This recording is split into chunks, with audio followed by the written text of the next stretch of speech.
2013년 5월 6일 오하이오주 클리블랜드 저녁 6시 911에 한 여성이 전화한다. 빠르게 말하고 숨을 거칠게 쉰다. 상담원이 무슨 일이냐고 묻자 저는 납치당했어요. 도움이 필요해요. 라고 답한다. 상담원은 평범한 질문을 한다. 언제 일어났는지, 지금 어디에 있는지, 안전한지. 여성은 잠시 멈췄다가 상담원을 얼어붙게 만드는 말을 한다. 저는 10년 전에 납치당했어요. 제 이름은 아만다 벨이에요. 아만다 벨이. 클리블랜드에서는 모두가 아는 이름이다. 2003년 4월 21일.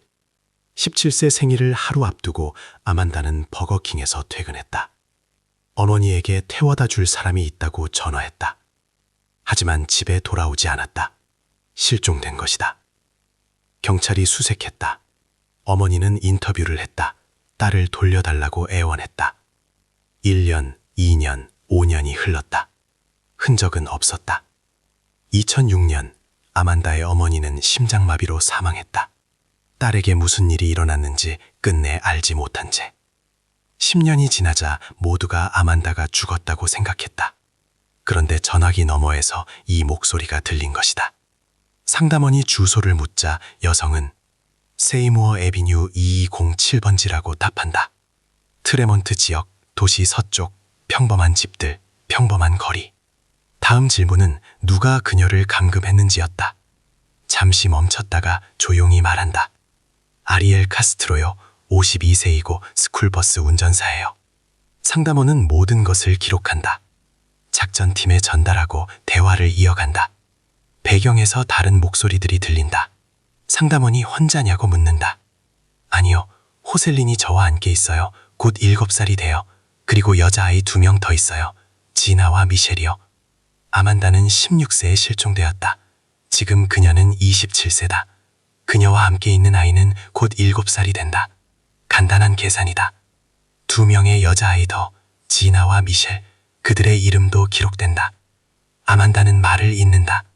그는 나갔지만 언제 돌아올지 모르겠어요. 제발 빨리 와주세요. 2대의 순차차가 이미 출동 중이다. 경찰서에서 1.5마일 떨어진 거리, 5분 거리. 통화 녹음은 계속된다. 모든 단어가 기록된다. 이 모든 것이 증거가 될 것이다. 8분 후 경찰이 집에 도착한다. 2층 건물, 흰색 외벽, 금속문, 두꺼운 커튼으로 가려진 창문. 거리에서 보면 평범한 집이다.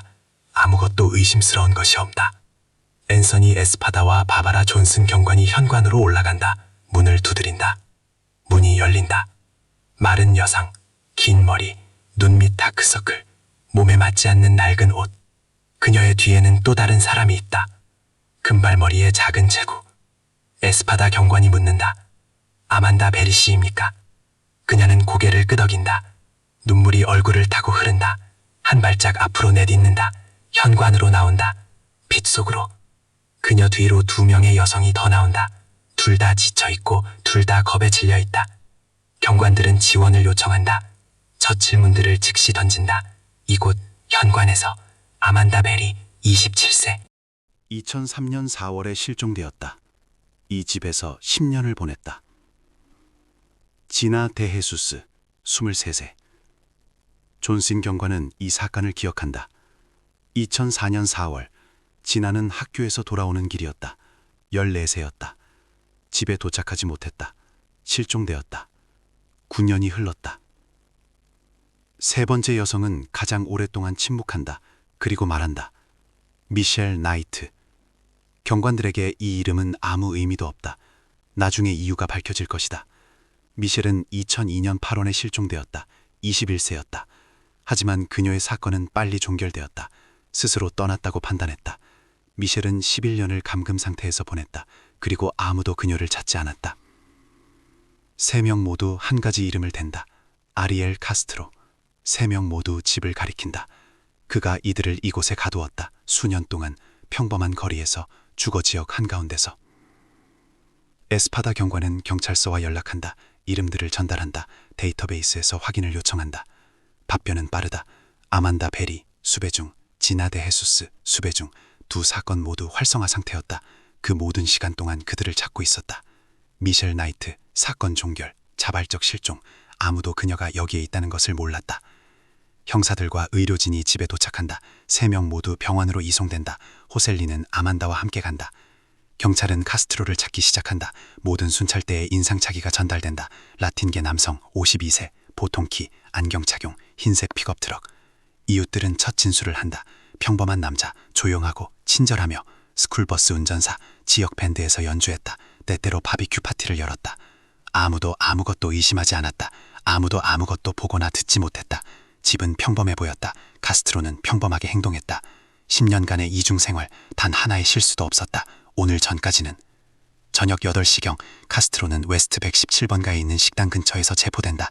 그는 픽업 트럭에서 내려 입구로 향한다. 서두르지도 않고 뒤를 돌아보지도 않는다.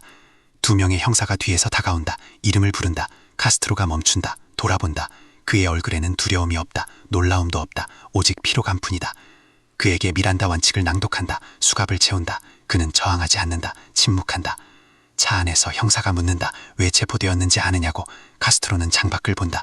몇 초간의 침묵, 그리고 말한다. 네, 알아요.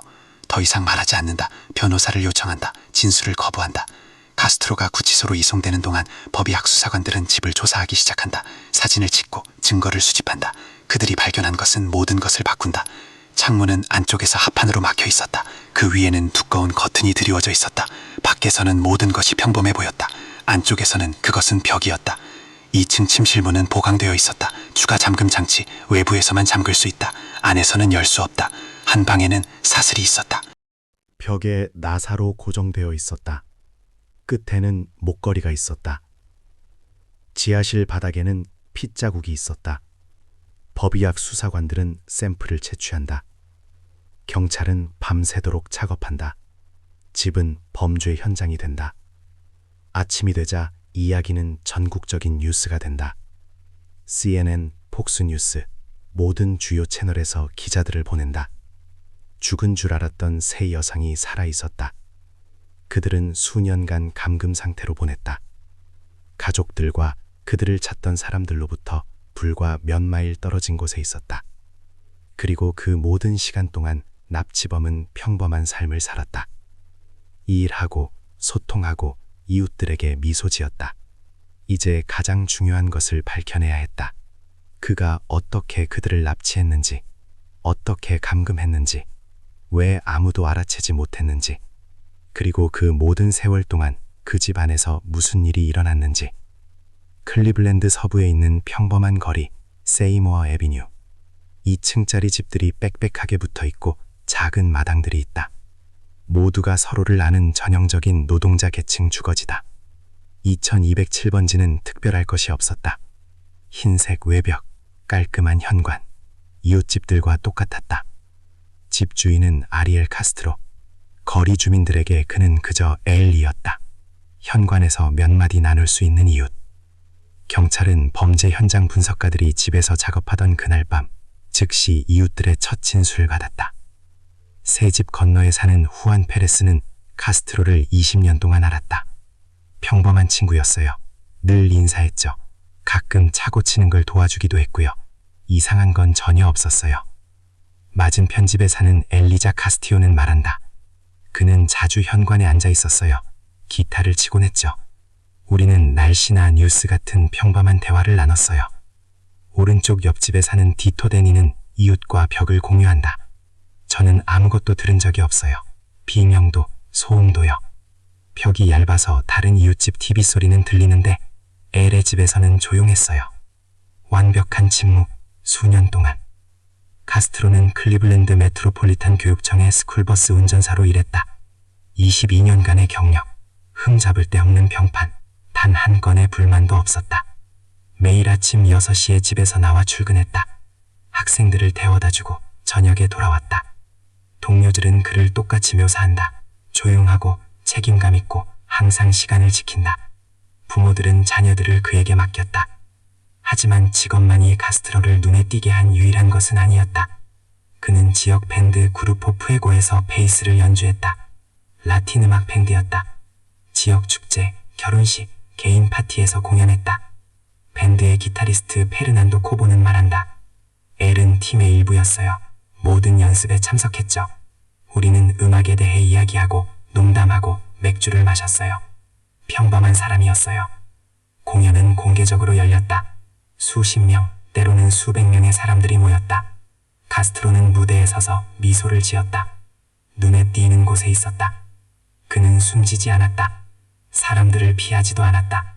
오히려 지역 생활에 적극적으로 참여했다.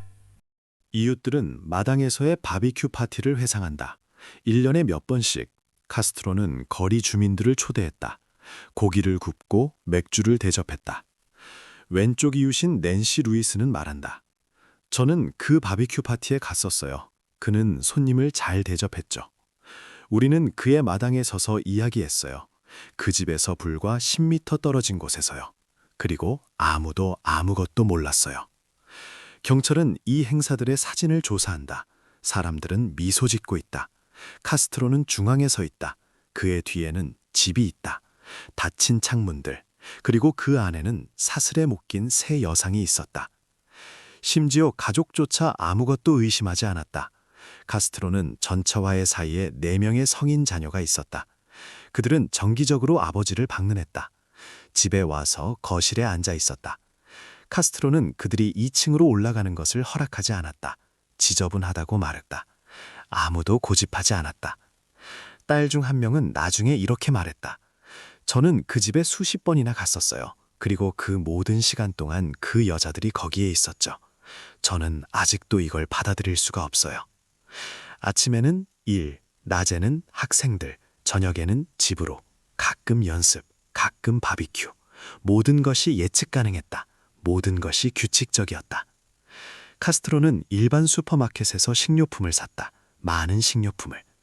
코너 가게 주인은 말한다. 그는 일주일에 한 번 왔어요. 많은 음식을 샀죠. 저는 그가 대가족이라고 생각했어요. 또 다른 세부사항, 집의 창문 모두 닫혀 있었다. 항상 두꺼운 커튼. 이웃들도 알아챘다. 하지만 중요하게 생각하지 않았다. 모두가 자신만의 습관이 있다. 아무도 불필요한 질문을 하지 않았다. 아무도 남의 삶에 간섭하지 않았다. 사생활을 존중하는 조용한 동네였다. 그리고 카스트로는 이를 이용했다. 평범한 사람의 이미지를 만들었다. 그 이미지를 유지했다. 균열을 허용하지 않았다. 수년 동안 그는 퇴근 후 집에 왔다. 문을 닫았다. 그리고 다른 사람이 되었다. 이웃들이 몰랐던 사람, 동료들이 보지 못했던 사람. 이제 수사팀은 이 이중 생활이 어떻게 시작되었는지 밝혀내야 했다. 카스트로가 클리블랜드의 평범한 주민에서 10년 이상 새 여상을 감금한 납치범으로 어떻게 변했는지.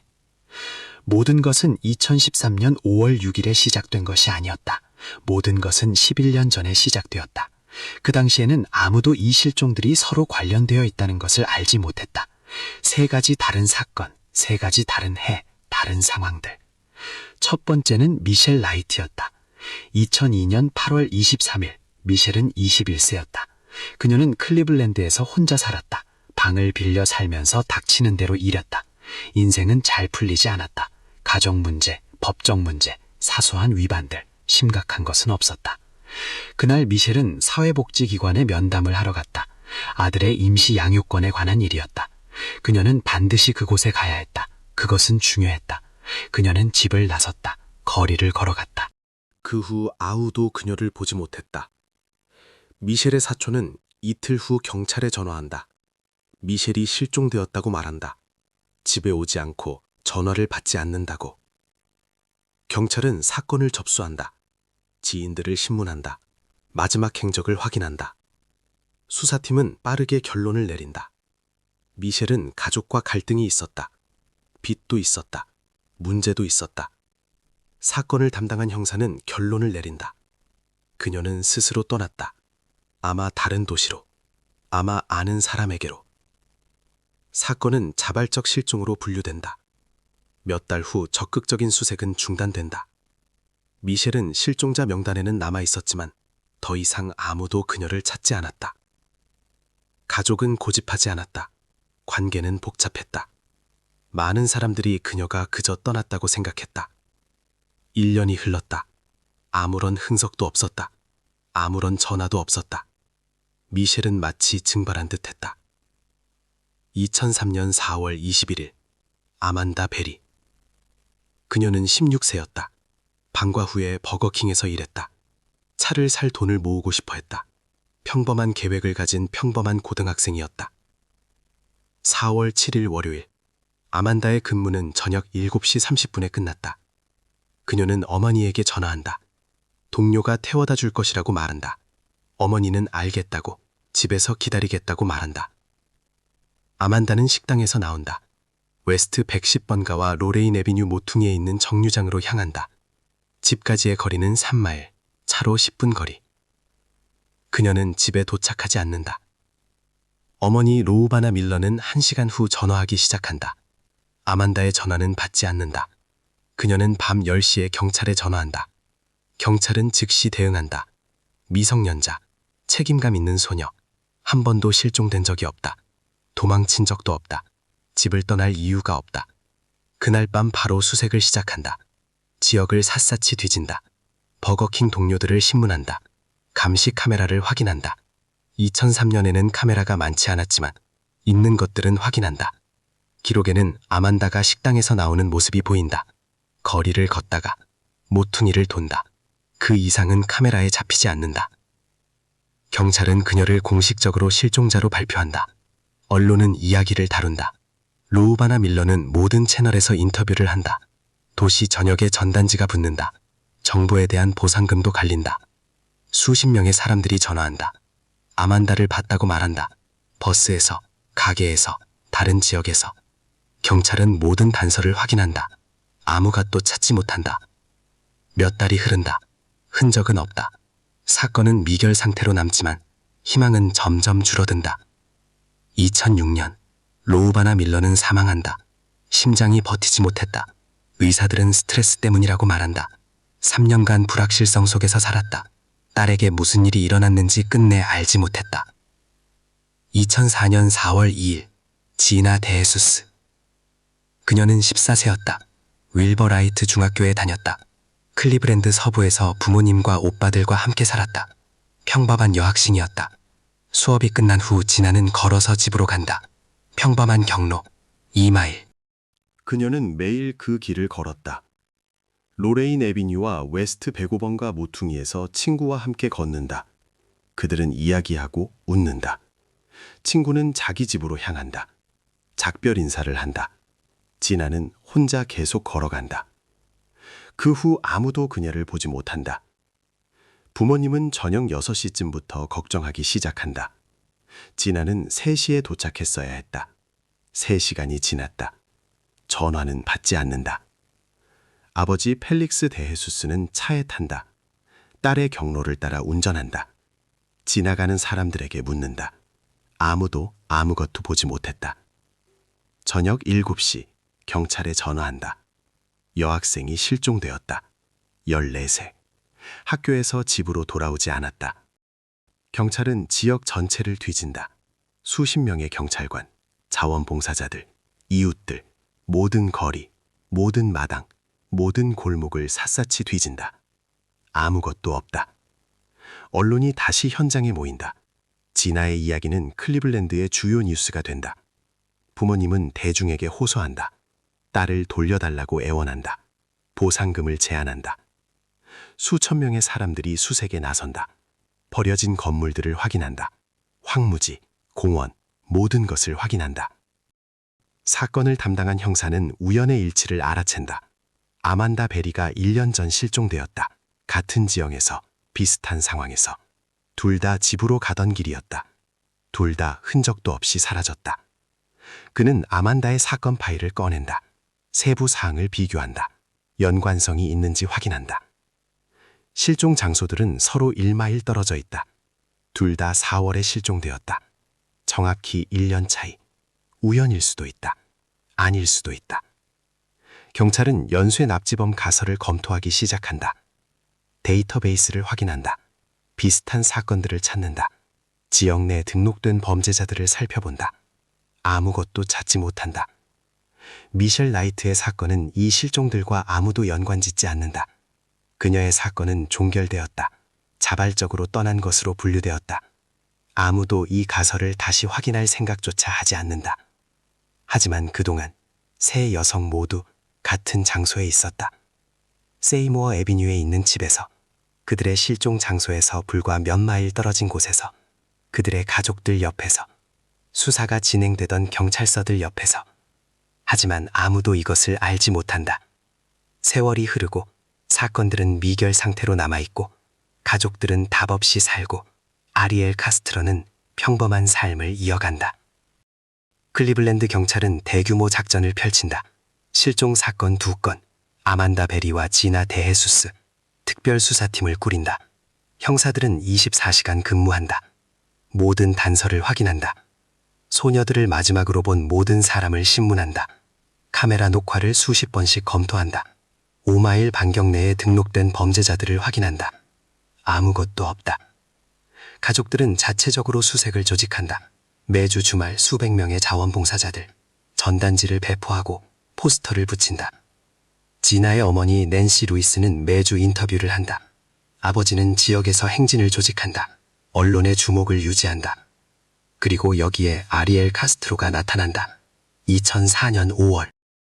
지나가 실종된 지 한 달 후, 카스트로는 행진 중 한 곳에 참여한다. 전단지를 나누어주고 사람들과 이야기한다. 걱정하는 듯한 모습이었다. 이유는 간단하다. 그의 딸 알리나는 지나와 같은 학교에 다녔다. 그들은 친구였다. 카스트로는 데헤수스 가족을 개인적으로 알고 있었다.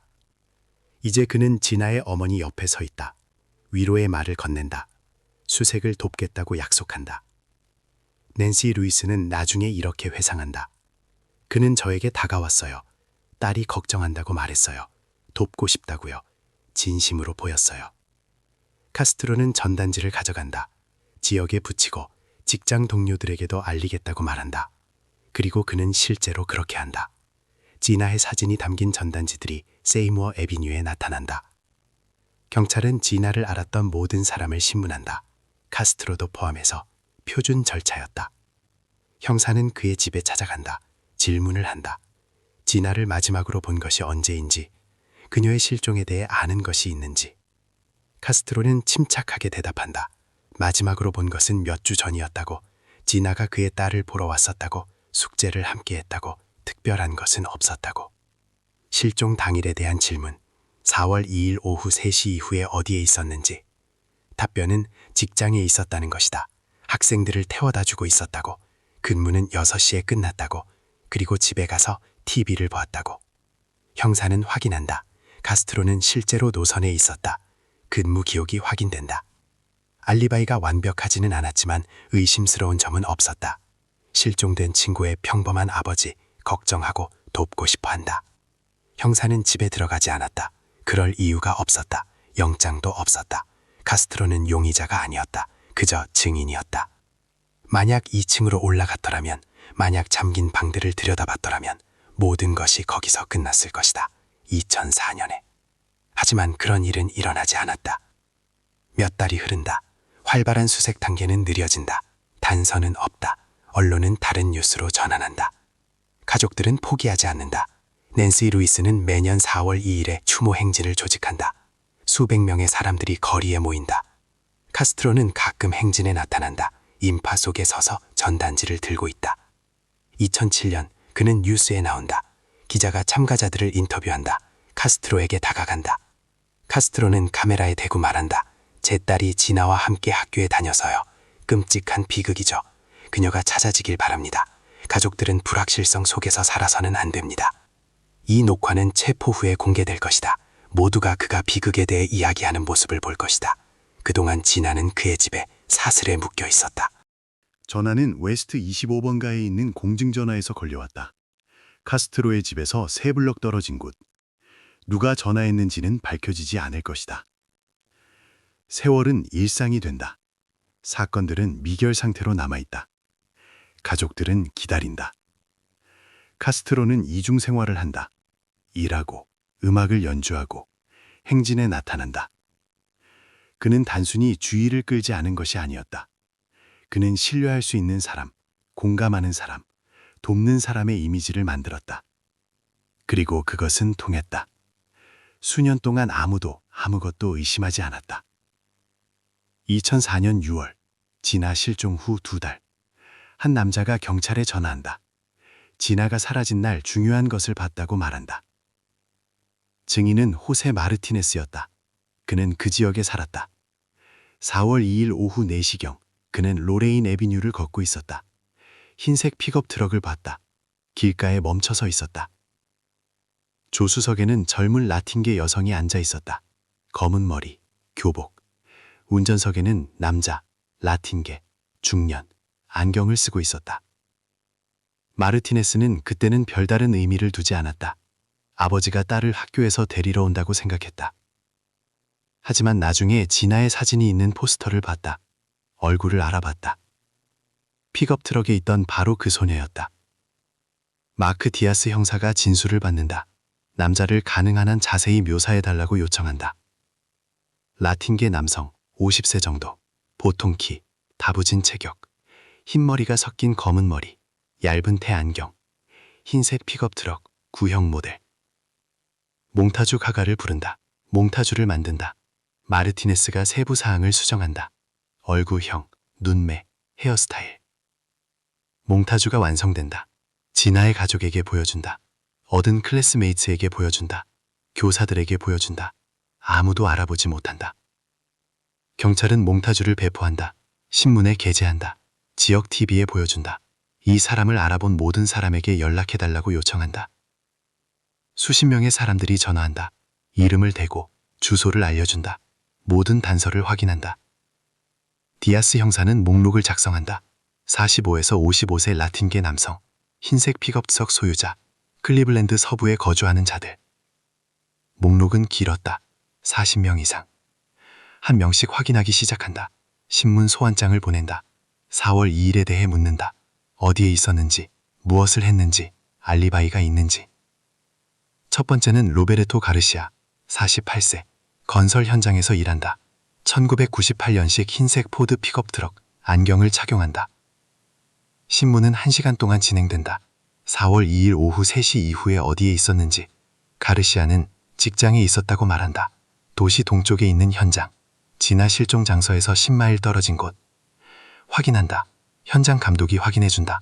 근로시간 기록표는 가르시아가 저녁 6시까지 현장에 있었다는 것을 보여준다. 오후 4시에 로레인 애비뉴에 있을 수 없었다.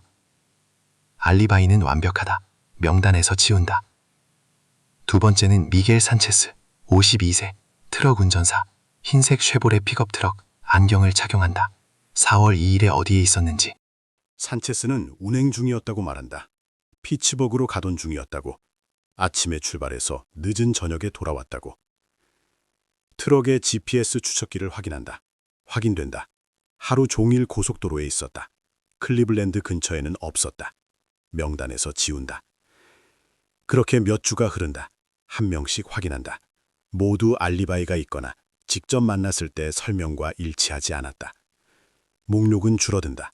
찾을 수 없는 사람 또는 알리바이가 약한 사람만 남는다. 증인 마르티네스는 여러 번 소환된다. 확인된 남자들의 사진을 보여준다. 식별해달라고 요청한다. 마르티네스는 보고 고개를 젓는다. 아니다. 그가 아니다. 그 사람이 아니다. 한 달이 지난다. 수사는 교착 상태에 빠진다. 몽타주는 결과가 없었다. 실제 용의자가 없다. 디아스 형사는 사건을 재검토한다. 마르티네스의 진술을 분석한다. 오류가 없는지 확인한다. 증인이 날짜를 착각했을 수도 있다. 진아를 본 것이 아닐 수도 있다. 하지만 마르티네스는 확신한다. 그는 정확히 4월 2일에 소녀를 봤다. 바로 그 시간에. 그날이 자신의 생일이어서 기억했다고. 퇴근하고 집으로 가던 길이었다. 시간은 일치한다. 경찰은 흰색 픽업 트럭 소유자 목록으로 돌아간다. 누군가를 놓쳤는지 확인한다. 아리엘 카스트로의 이름이 거기에 있었다. 14페이지. 라틴계 남성, 50세, 1997년식 흰색 포드 픽업 트럭, 안경을 착용한다. 설명과 일치한다. 하지만 이름 옆에는 메모가 있었다. 이전 신문 완료, 피해자 친구의 아버지, 수색에 참여, 알리바이 부분적으로 확인됨. 형사는 이 기록을 본다. 카스트로는 초기 수사에서 확인되었다. 그는 의심을 사지 않았다. 가족을 도왔다. 전단지를 나눠주었다. 결정은 빠르게 내려진다. 카스트로는 용의자 목록에서 제외된다. 재신문 소환도 하지 않는다. 그의 사진을 증인 마르티네스에게 보여주지도 않는다. 평판이 방패 역할을 했다. 지나를 찾는 데 도움을 주는 사람이 그녀의 실종과 관련될 수 있다고는 아무도 믿을 수 없었다. 그것은 터무니없어 보였다. 유죄라면 수색에 참여할 이유가 무엇인가? 왜 자신에게 주의를 끄는가? 왜 위험을 감수하는가? 논리는 이해할 수 있었다. 하지만 범죄자의 논리는 다르게 작동한다. 흰색 픽업 트럭 가설은 점차 뒷전으로 밀려난다. 다른 단서들이 나타난다. 다른 증인들, 다른 가설들. 디아스 형사는 사건을 계속 수사한다. 하지만 몽타주는 더 이상 그렇게 중요해 보이지 않는다. 너무 일반적인 설명이다. 너무 많은 사람들이 해당된다. 수년 후 카스트로가 체포된 후 디아스 형사는 그의 사진을 볼 것이다. 2004년의 몽타주와 비교할 것이다. 유사성은 명백할 것이다. 그는 오래된 자료를 다시 찾아볼 것이다. 용의자 목록을 찾을 것이다. 14페이지에서 카스트로의 이름을 찾을 것이다. 평판에 대한 메모를 볼 것이다. 인터뷰에서 그는 말할 것이다. 우리는 너무 가까이 있었다. 그는 명단에 있었다. 우리는 그를 신문했다. 하지만 끝까지 확인하지 않았다. 증인에게 보여주지 않았다. 알리바이를 철저히 재확인하지 않았다. 그의 평판이 우리에게 불리하게 작용했다. 이것은 수사가 다른 길로 갈 수도 있었던 순간들 중 하나였다. 한 번의 추가 신문, 증인과의 한 번의 대면, 그리고 모든 것이 2004년에 끝날 수도 있었다. 하지만 그런 일은 일어나지 않았다. 카스트로는 의심받기였다. 그의 삶을 계속했다. 새 여성을 감금하는 것을 계속했다. 9년 더. 경찰이 가설을 확인하고 증인들을 신문하는 동안 세이모어 에비뉴십의 판자로 막힌 창문 뒤에서는 완전히 다른 현실이 존재했다. 포로들이 풀려난 후 수사관들은 몇 주 동안 진술을 수집했다. 각 여성은 자신의 이야기를 들려주었다. 점차적으로 그 모든 세월 동안 무슨 일이 일어났는지에 대한 그림이 그려졌다. 미셸 나이트는 가장 오랫동안 감금 상태에 있었다. 11년. 2002년 8월에 납치되었을 때 그녀는 거의 1년 동안 집에서 혼자였다. 2003년 4월 아만다가 나타날 때까지. 카스트로는 그들을 2층의 다른 방들에 가두었다. 각자 독립된 침실에. 문은 보강되어 있었다. 잠금 장치는 외부에서만 있었다. 창문은 합판으로 막혀 있었다. 방 안은 최소한의 물건만 있었다. 바닥에 매트리스, 폐기물용 양동이, 가끔 라디오. 카스트로는 음악을 듣게 해주었다. 그들이 무엇을 듣는지 통제했다. 사슬은 벽에 고정되어 있었다. 길이는 약 2m. 방의 반대쪽 모퉁이까지 갈 수 있을 정도였다. 문이나 창문에 닿기에는 충분치 않았다. 카스트로는 감금 방식을 바꿨다. 때로는 사슬, 때로는 밧줄, 때로는 사슬 없이 그저 잠금 장치만 걸어두기도 했다. 그의 기분에 따라, 그가 그들을 얼마나 신뢰하는지에 따라 달랐다. 음식은 불규칙하게 가져왔다. 때로는 하루에 한 번, 때로는 이틀에 한 번. 대부분 패스트푸드였다. 햄버거, 감자튀김, 가끔 슈퍼마켓 식료품도. 포로들 간의 접촉은 최소한이었다. 카스트로는 그들을 서로 고립시켰다. 처음 몇 년 동안 그들은 집안에 다른 사람이 있다는 것조차 몰랐다. 미셸은 아만다가 납치된 지 몇 달 후에야 아만다에 대해 알게 되었다. 벽 너머로 목소리를 들었다. 그녀가 혼자가 아니라는 것을 깨달았다. 지나는 2004년 4월에 나타났다. 세 번째 포로. 그녀는 14세였다. 셋 중 가장 어렸다. 카스트로는 공포와 조작을 통해 통제 시스템을 구축했다. 그는 그들에게 아무도 그들을 찾지 않는다고 말했다. 가족들이 잊었다고, 경찰이 사건을 종결했다고. 아만다에게는 그녀의 어머니가 비탄에 잠겨 죽었다고 말했다. 그것은 사실이었다. 로우바나 밀러는 실제로 2006년에 사망했다. 카스트로는 아만다에게 신문 스크랩을 보여주었다. 부고, 날짜, 사진. 지나에게는 가족이 다른 도시로 이사했다고 말했다. 더 이상 클리블랜드에 살지 않는다고, 그녀를 잊었다고. 미셸에게는 아무도 그녀를 찾지 않았다고 말했다. 한 달 만에 사건이 종결되었다고, 모두가 그녀가 스스로 떠났다고 결정했다고. 이것 또한 사실이었다.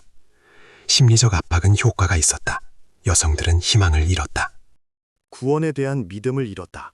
세월이 흘러도 아무것도 변하지 않았다. 카스트로는 가끔 TV를 켜주었다. 무엇을 보는지 통제했다. 뉴스는 허락하지 않았다. 오직 오락 채널만. 드라마, 음악쇼. 하지만 한 번은 아만다가 자신에 대한 보도를 봤다. 실종 기념일. 그녀의 마지막 행적이 있던 곳에서의 보도. 친척들과의 인터뷰. 카스트로는 격분했다. 그녀를 벌했다. 며칠 동안 음식을 가져다 주지 않았다. TV는 한 날 동안 치웠다. 지나도 한 번은 추모 행진에 대한 보도를 봤다. 화면에서 자신의 어머니를 알아봤다. 자신의 사진이 있는 포스터를 봤다. 그녀를 찾고 있다는 것을 깨달았다. 잊지 않았다는 것을. 이것은 희망을 주었다. 하지만 동시에 절망을 심화시켰다. 그들은 자신들을 찾고 있다는 것을 보았다. 하지만 신호를 보낼 수 없었다. 소리 지를 수 없었다. 창문은 막혀 있었다. 문은 잠겨 있었다. 카스트로는 엄격한 규칙을 정했다. 그가 집에 있을 때는 완벽한 침묵. 아무 소리도 내지 않는다. 발소리도. 그가 만나도록 허락하지 않는 한 서로 대화도 하지 않는다. 그에게 손님이 왔을 때 자녀들, 친구들, 이웃들, 포로들은 위층에서 조용히 앉아 있어야 했다. 사슬에 묶인 채, 입에 재갈을 물린 채. 수십 번이나 사람들이 이 집에 있었다. 1층에 웃고, 이야기하고, 먹고. 그리고 그들 위 몇 미터 떨어진 곳에는 세 여성이 앉아 있었다. 묶인 채, 침묵한 채. 누군가 들을 것이라고, 누군가 알아챌 것이라고 희망하면서. 하지만 아무도 듣지 못했다. 아무도 알아채지 못했다. 카스트로는 위협했다. 누군가 소리치려고 하면 모두 죽여버릴 것이라고 말했다. 집에 무기가 있다고 말했다. 그것을 사용하는 것을 두려워하지 않는다고 말했다.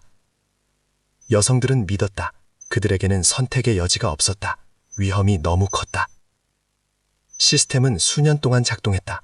완전한 고립, 심리적 억압, 신체적 통제, 모든 것이 탈출 가능성을 배제하도록 고안되었다. 그리고 이 시스템은 해방 후 모두에게 제기된 주요 질문을 설명했다. 왜 그들은 탈출을 시도하지 않았을까? 왜 소리 지르지 않았을까? 왜 주의를 끌지 않았을까? 답은 간단했다. 그들은 시도했다. 특히 처음 몇 년 동안. 하지만 모든 시도는 처벌로 끝났다. 모든 비명은 통제 강화로, 자유를 향한 모든 발걸음은 더 큰 감금으로 이어졌다. 시간이 지나면서 그들은 생존하는 법을 배웠다. 적응하는 법을, 규칙에 복종하는 법을. 그것이 유일한 생존 방법이었기 때문이다. 집 안의 여성들뿐만 아니라 카스트로도 밖에서 살아남았다.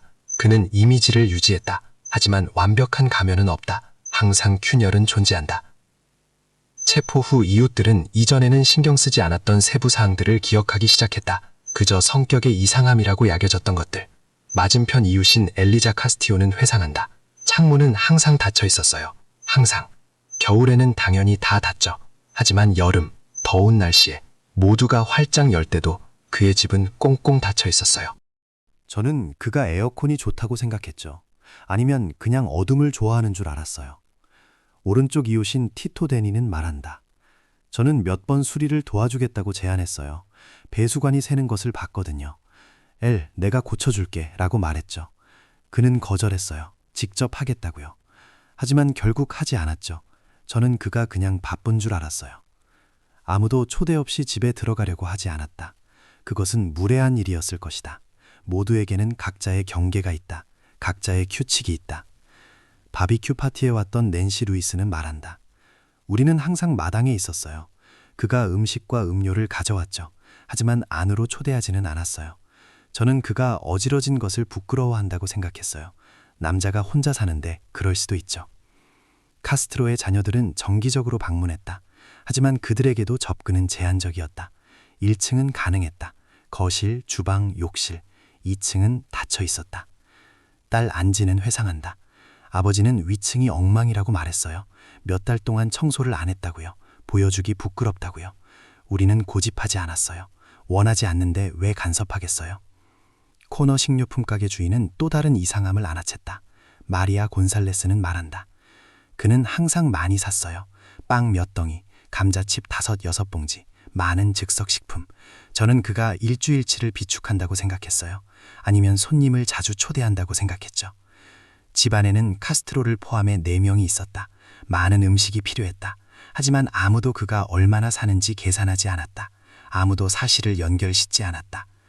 다른 순간들도 있었다. 더 불안한 것들이. 하지만 그 또한 무시되었다. 2006년 1월 이웃이 경찰에 전화한다. 카스트로 집에서 나는 시끄러운 음악에 대해 불평한다. 늦은 저녁 음악이 쾅쾅 울려 퍼진다. 잠을 방해한다. 순찰차가 도착한다. 문을 두드린다. 카스트로가 문을 연다.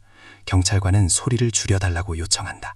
카스트로는 사과하고 소리를 줄인다. 순찰차는 떠난다.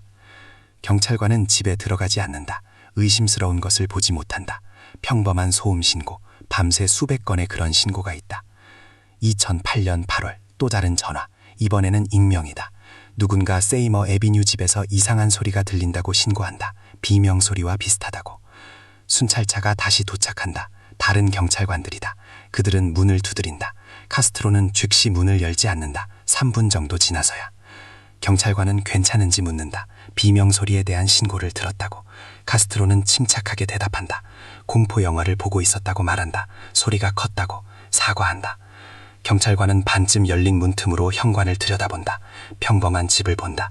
TV가 작동하고 있다. 화면에는 실제로 공포 영화가 나오고 있다. 확인을 위해 안으로 들어갈 것을 요청한다. 카스트로는 거부한다. 괜찮다고 말한다. 그냥 영화일 뿐이라고. 낯선 사람을 집에 들이고 싶지 않다고. 경찰관은 고집할 수 없다. 영장이 없다. 명백한 위협도 없다. 이유도 없다. 신고를 오인으로 기록하고 떠난다. 이 순간 2층에는 세 여성이 재갈을 물고 앉아 있었다. 묶인 채. 아래에서 대화를 듣는다. 경찰관의 목소리를 듣는다. 소리 지를 수 없다. 카스트로는 무엇을 해야 할지 알았다. 그는 그런 상황에 대비했다. 2층에서 나는 소리를 덮고 싶을 때 일부러 음악을 틀었다. TV는 항상 크게 틀어져 있었다. 이웃들이 기억해낸 또 다른 세부사항. 카스트로는 집을 자주 비웠다. 때로는 몇 날 며칠 동안. 친척 집에 간다고 말했다. 아니면 휴가를 간다고. 하지만 픽업 트럭은 제자리에 있었다. 집 앞에 서 있었다. 후안 페레스는 알아챘다. 차가 있는데 그는 없었어요. 저는 그를 누가 데리러 왔다고 생각했죠. 아니면 버스를 타고 어딘가로 갔다고요. 사실 카스트로는 안에 있었다. 그저 밖에 나가지 않았을 뿐이다. 며칠 연속으로. 포로들과 시간을 보냈다. 그들을 통제했다. 아무도 탈출을 시도하지 못하도록 감시했다. 이 모든 세부 사항들은 개별적으로 존재했다. 한 이웃의 닫힌 창문, 다른 이웃의 많은 음식, 세 번째 이웃의 이상한 소리. 각 세부 사항은 그 자체로 쉽게 설명되었다. 하지만 그것들을 합쳐보면, 전체 그림을 보면 그때 패턴이 나타난다. 그때 시스템이 보인다. 아무도 합치지 않았다. 아무도 전체 그림을 보지 않았다. 사람들은 각자의 삶을 살고 각자의 문제에 빠져 있다. 남의 이상한 일은 그들과 상관이 없다. 카스트로는 이것을 이해했다. 이용했다. 그는 사람들이 주의를 기울이지 않는다는 것을 알았다. 모두가 자신만의 일에 바쁘다는 것을, 아무도 더 깊이 파고들지 않을 것이라는 것을. 이중생활은 사회가 그것을 가능하게 했기 때문에 작동했다. 불필요한 질문을 하지 않았다. 남의 일에 간섭하지 않았다. 사생활을 존중했다. 그리고 이 예의, 이 경계 존중은 세 여성에게 10년의 삶을 대가로 치르게 했다. 10년 동안 시스템은 오류 없이 작동했다. 단 하나의 심각한 실수도 없었다. 단 하나의 누락도 없었다. 카스트로는 모든 세부 사항을 통제했다. 모든 단계를 계획했다. 2013년 5월 6일 월요일 평범한 날. 카스트로는 저녁 5시경 집을 나선다. 포로들에게 형에게 간다고 말한다. 늦게 돌아올 것이라고. 그는 평소처럼 행동한다. 침착하게, 자신감 있게. 아만다는 2층 자기 방에 앉아 있다. 호셀린과 함께. 그들은 아래층 현관문이 쾅 닫히는 소리를 듣는다. 픽업 트럭 엔진이 시동 걸리는 소리를. 카스트로가 떠났다. 평범한 상황. 수십 번도 더 그랬다. 아만다는 안다. 자기 방 문은 잠겨 있다. 창문은 막혀 있다. 나갈 방법이 없다. 그저 기다려야 한다. 그녀는 일어선다. 문으로 향한다. 습관적으로 손잡이를 확인한다. 아무것도 기대하지 않는다. 그저 자동적인 움직임일 뿐. 손잡이가 돌아간다. 아만다는 얼어붙는다. 문이 잠겨있지 않았다. 카스트로가 잊은 것이다. 10년 만에 처음으로 그는 잠금 장치를 잊었다. 그녀는 조심스럽게 문을 민다. 열린다. 복도는 비어있다. 침묵. 카스트로는 확실히 떠났다. 엔진 소리가 멀리 사라졌다. 아만다는 복도로 나선다. 심장이 귀에 들릴 정도로 빠르게 뛴다. 10년 동안 그녀는 이곳에 혼자 있지 않았다. 사슬 없이, 잠금 장치 없이. 계단을 내려간다. 계단마다 삐걱거린다. 모든 소리가 귀청이 터질 듯 크게 들린다. 하지만 집은 비어있다. 1층, 현관. 현관문은 3미터 떨어져 있다. 아만다는 다가간다. 열어보려고 한다. 잠겨있다.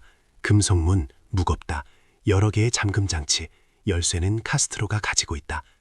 하지만 문 아래에 작은 구멍이 있다. 환기구 같은 것, 작다. 폭이 30cm 정도 될 것이다. 아만다는 무릎을 꿇는다. 철망을 부수기 시작한다. 손으로, 손톱으로. 금속은 꿈쩍도 하지 않는다. 그녀는 온 힘을 다해 당긴다. 호셀리는 옆에 서서 지켜본다. 침묵한다. 그녀는 무슨 일이 일어나는지 이해하지 못한다. 이 집에서 6년의 삶, 다른 것은 기억하지 못한다. 아만다는 계속한다. 철망이 약간 움직인다. 한 번 더 당긴다. 또 한 번. 철망이 떨어져 나간다. 이제 구멍이 열렸다. 작다. 하지만 손을 넣기에 충분하다. 소리 지르기에 충분하다. 아만다는 문을 두드리기 시작한다. 안에서 소리 지른다. 도와주세요. 누구 없어요. 도와주세요. 밖은 조용하다. 거리는 텅 비어있다. 저녁 5시, 평일. 대우부는 직장에 있다. 그녀는 더 크게 소리 지른다. 문을 더 세게 두드린다. 목소리가 갈라진다. 손이 아프다. 하지만 그녀는 멈추지 않는다. 몇 분 후 밖에서 발소리가 들린다. 누군가 보도를 걷고 있다. 찰스 램지는 퇴근하고 집으로 돌아오고 있다. 카스트로 집 건너편에 산다. 비명 소리를 듣는다. 멈춰선다. 귀를 기울인다. 여성의 목소리, 카스트로 집에서 들려온다. 항상 조용했던 집, 항상 닫혀 있었던 집. 램지는 문으로 다가간다. 이봐요, 거기 무슨 일 있어요? 아만다가 구멍을 통해 소리친다. 저는 아만다 벨이에요. 납치당했어요. 나갈 수 있게 도와주세요. 램지는 즉시 이해하지 못한다. 아만다 벨이, 이 이름은 익숙하다. 어딘가에서 들었다. 동네에 붙어있던 포스터, 몇 년 전, 아주 오래전에. 그는 몸을 숙인다. 구멍을 들여다본다. 여성을 본다. 마른, 겁에 질린 손이 밖으로 뻗어나온다. 램지는 밖에서 문을 열으려고 한다. 안 된다. 잠금 장치가 꽉 잡고 있다. 문을 부수어야겠어요. 라고 그가 말한다. 그들은 함께 시작한다. 아만다는 안에서, 램지는 밖에서. 친다, 민다. 문은 거대하다. 금속재, 꿈쩍도 하지 않는다. 램지가 더 세게 민다. 문틀이 삐걱거리기 시작한다. 또 한 번의 충격, 또 한 번. 문이 약간 열린다. 손바닥 너비의 틈새. 충분하다. 아만다가 비집고 나간다. 호셀린이 뒤따른다. 그들은 현관으로 나온다. 빛 속으로, 자유 속으로. 램지는 그들을 본다. 눈을 믿을 수 없다. 정말 그녀다. 아만다 벨이 10년 전 실종되었던. 911에 전화해주세요. 라고 아만다가 말한다. 목소리가 떨린다. 거기 안에 2명 더 있어요. 지나와 미셸이요. 그들은 아직 거기 있어요. 램지는 전화기를 꺼낸다. 번호를 누른다. 전화기를 아만다에게 건넨다. 그녀는 전화를 받는다. 10년 만에 처음으로 바깥 세상과 이야기한다. 10년 만에 처음으로 소리내어 도움을 요청한다. 상담원이 응답한다. 아만다는 말을 시작한다. 빠르게, 혼란스럽게, 단어들이 뒤섞인다. 하지만 의미는 명확하다. 제 이름은 아만다 벨이에요. 저는 10년 전에 납치당했어요. 저는 세이모어 애비뉴 2207번지에 있어요. 제발 와주세요. 빨리요. 이 전화통화 녹음은 증거가 될 것이다. 법정에서 재생될 것이다. 뉴스에 나올 것이다. 전 세계가 이 말을 들을 것이다. 하지만 지금은 그저 도움을 요청하는 절규일 뿐이다. 10년 동안 기다려온 절규. 경찰은 이미 오고 있다. 도착까지 8분. 아만다는 현관에 서 있다. 호셀린의 손을 잡고 거리를 본다. 집들을, 나오기 시작하는 사람들을. 그녀는 자유다. 10년 만에 처음으로 그녀는 밖에 서 있다. 사슬 없이, 잠금 장치 없이, 두려움 없이. 카스트로의 한 가지 실수, 한 번에 잠기지 않은 잠금 장치, 그리고 모든 시스템이 무너졌다. 9.11 전화 녹음은 3분 48초 동안 이어진다. 카스트로가 체포된 후 이 녹음은 수백 번 재생되었다. 법의학 전문가들, 심리학자들, 변호사들, 판사. 모든 단어가 의미가 있었다. 모든 멈춤, 모든 억양. 사건에 참여한 법정 심리학자 엘리자베스 로프터스 박사는 녹음을 분석한다. 그녀의 보고서는 재판 자료의 일부가 된다. 전화의 첫 몇 초, 아만다는 빠르게 말한다. 호흡이 가쁘다. 목소리가 높다. 급성 스트레스의 전형적인 징후다. 상담원이 주소를 묻는다. 아만다는 또렷하게 답한다. 세이무어 애비뉴 2207번지. 망설임이 없다. 그녀는 주소를 외우고 있었다. 10년 동안 모든 세부 사항을 기억했다. 다음 질문은 무엇이 문제냐는 것이었다. 답은 저는 10년 전에 납치당했어요. 로프터스는 보고서에 이렇게 언급한다. 피해자는 정확한 시간적 기준을 사용합니다. 오래전이나 수년 전이라고 말하지 않습니다. 구체적으로 10년이라고 말합니다. 이는 인지 기능의 보존과 사건의 연대기에 대한 명확한 이해를 나타냅니다. 상담원이 이름을 묻는다. 아만다는 전체 이름을 말한다. 아만다 베리. 아만다만 말하는 것이 아니다. 그저 이름이 아니다. 전체 이름이다. 그녀는 정확히 식별되기를 원한다. 녹음의 핵심 순간은 상담원이 지금 어디에 있느냐고 물었을 때다. 아만다는 답한다. 저는 지금 자유예요. 세 단어, 지금 자유예요. 집 밖으로 나왔어요가 아니다. 거리에 있어요가 아니다. 바로 자유예요. 심리학자는 언급한다. 단어의 선택은 우연이 아닙니다. 자유는 감금에 대한 반이어입니다. 피해자는 두 가지 상태, 감금과 자유를 명확히 구분합니다. 지금이라는 단어를 사용한 것은 해방이 말 그대로 몇 분 전에 일어났음을 강조합니다. 이어서 아만다는 납치범의 이름을 말한다. 망설임 없이, 목소리에 두려움 없이.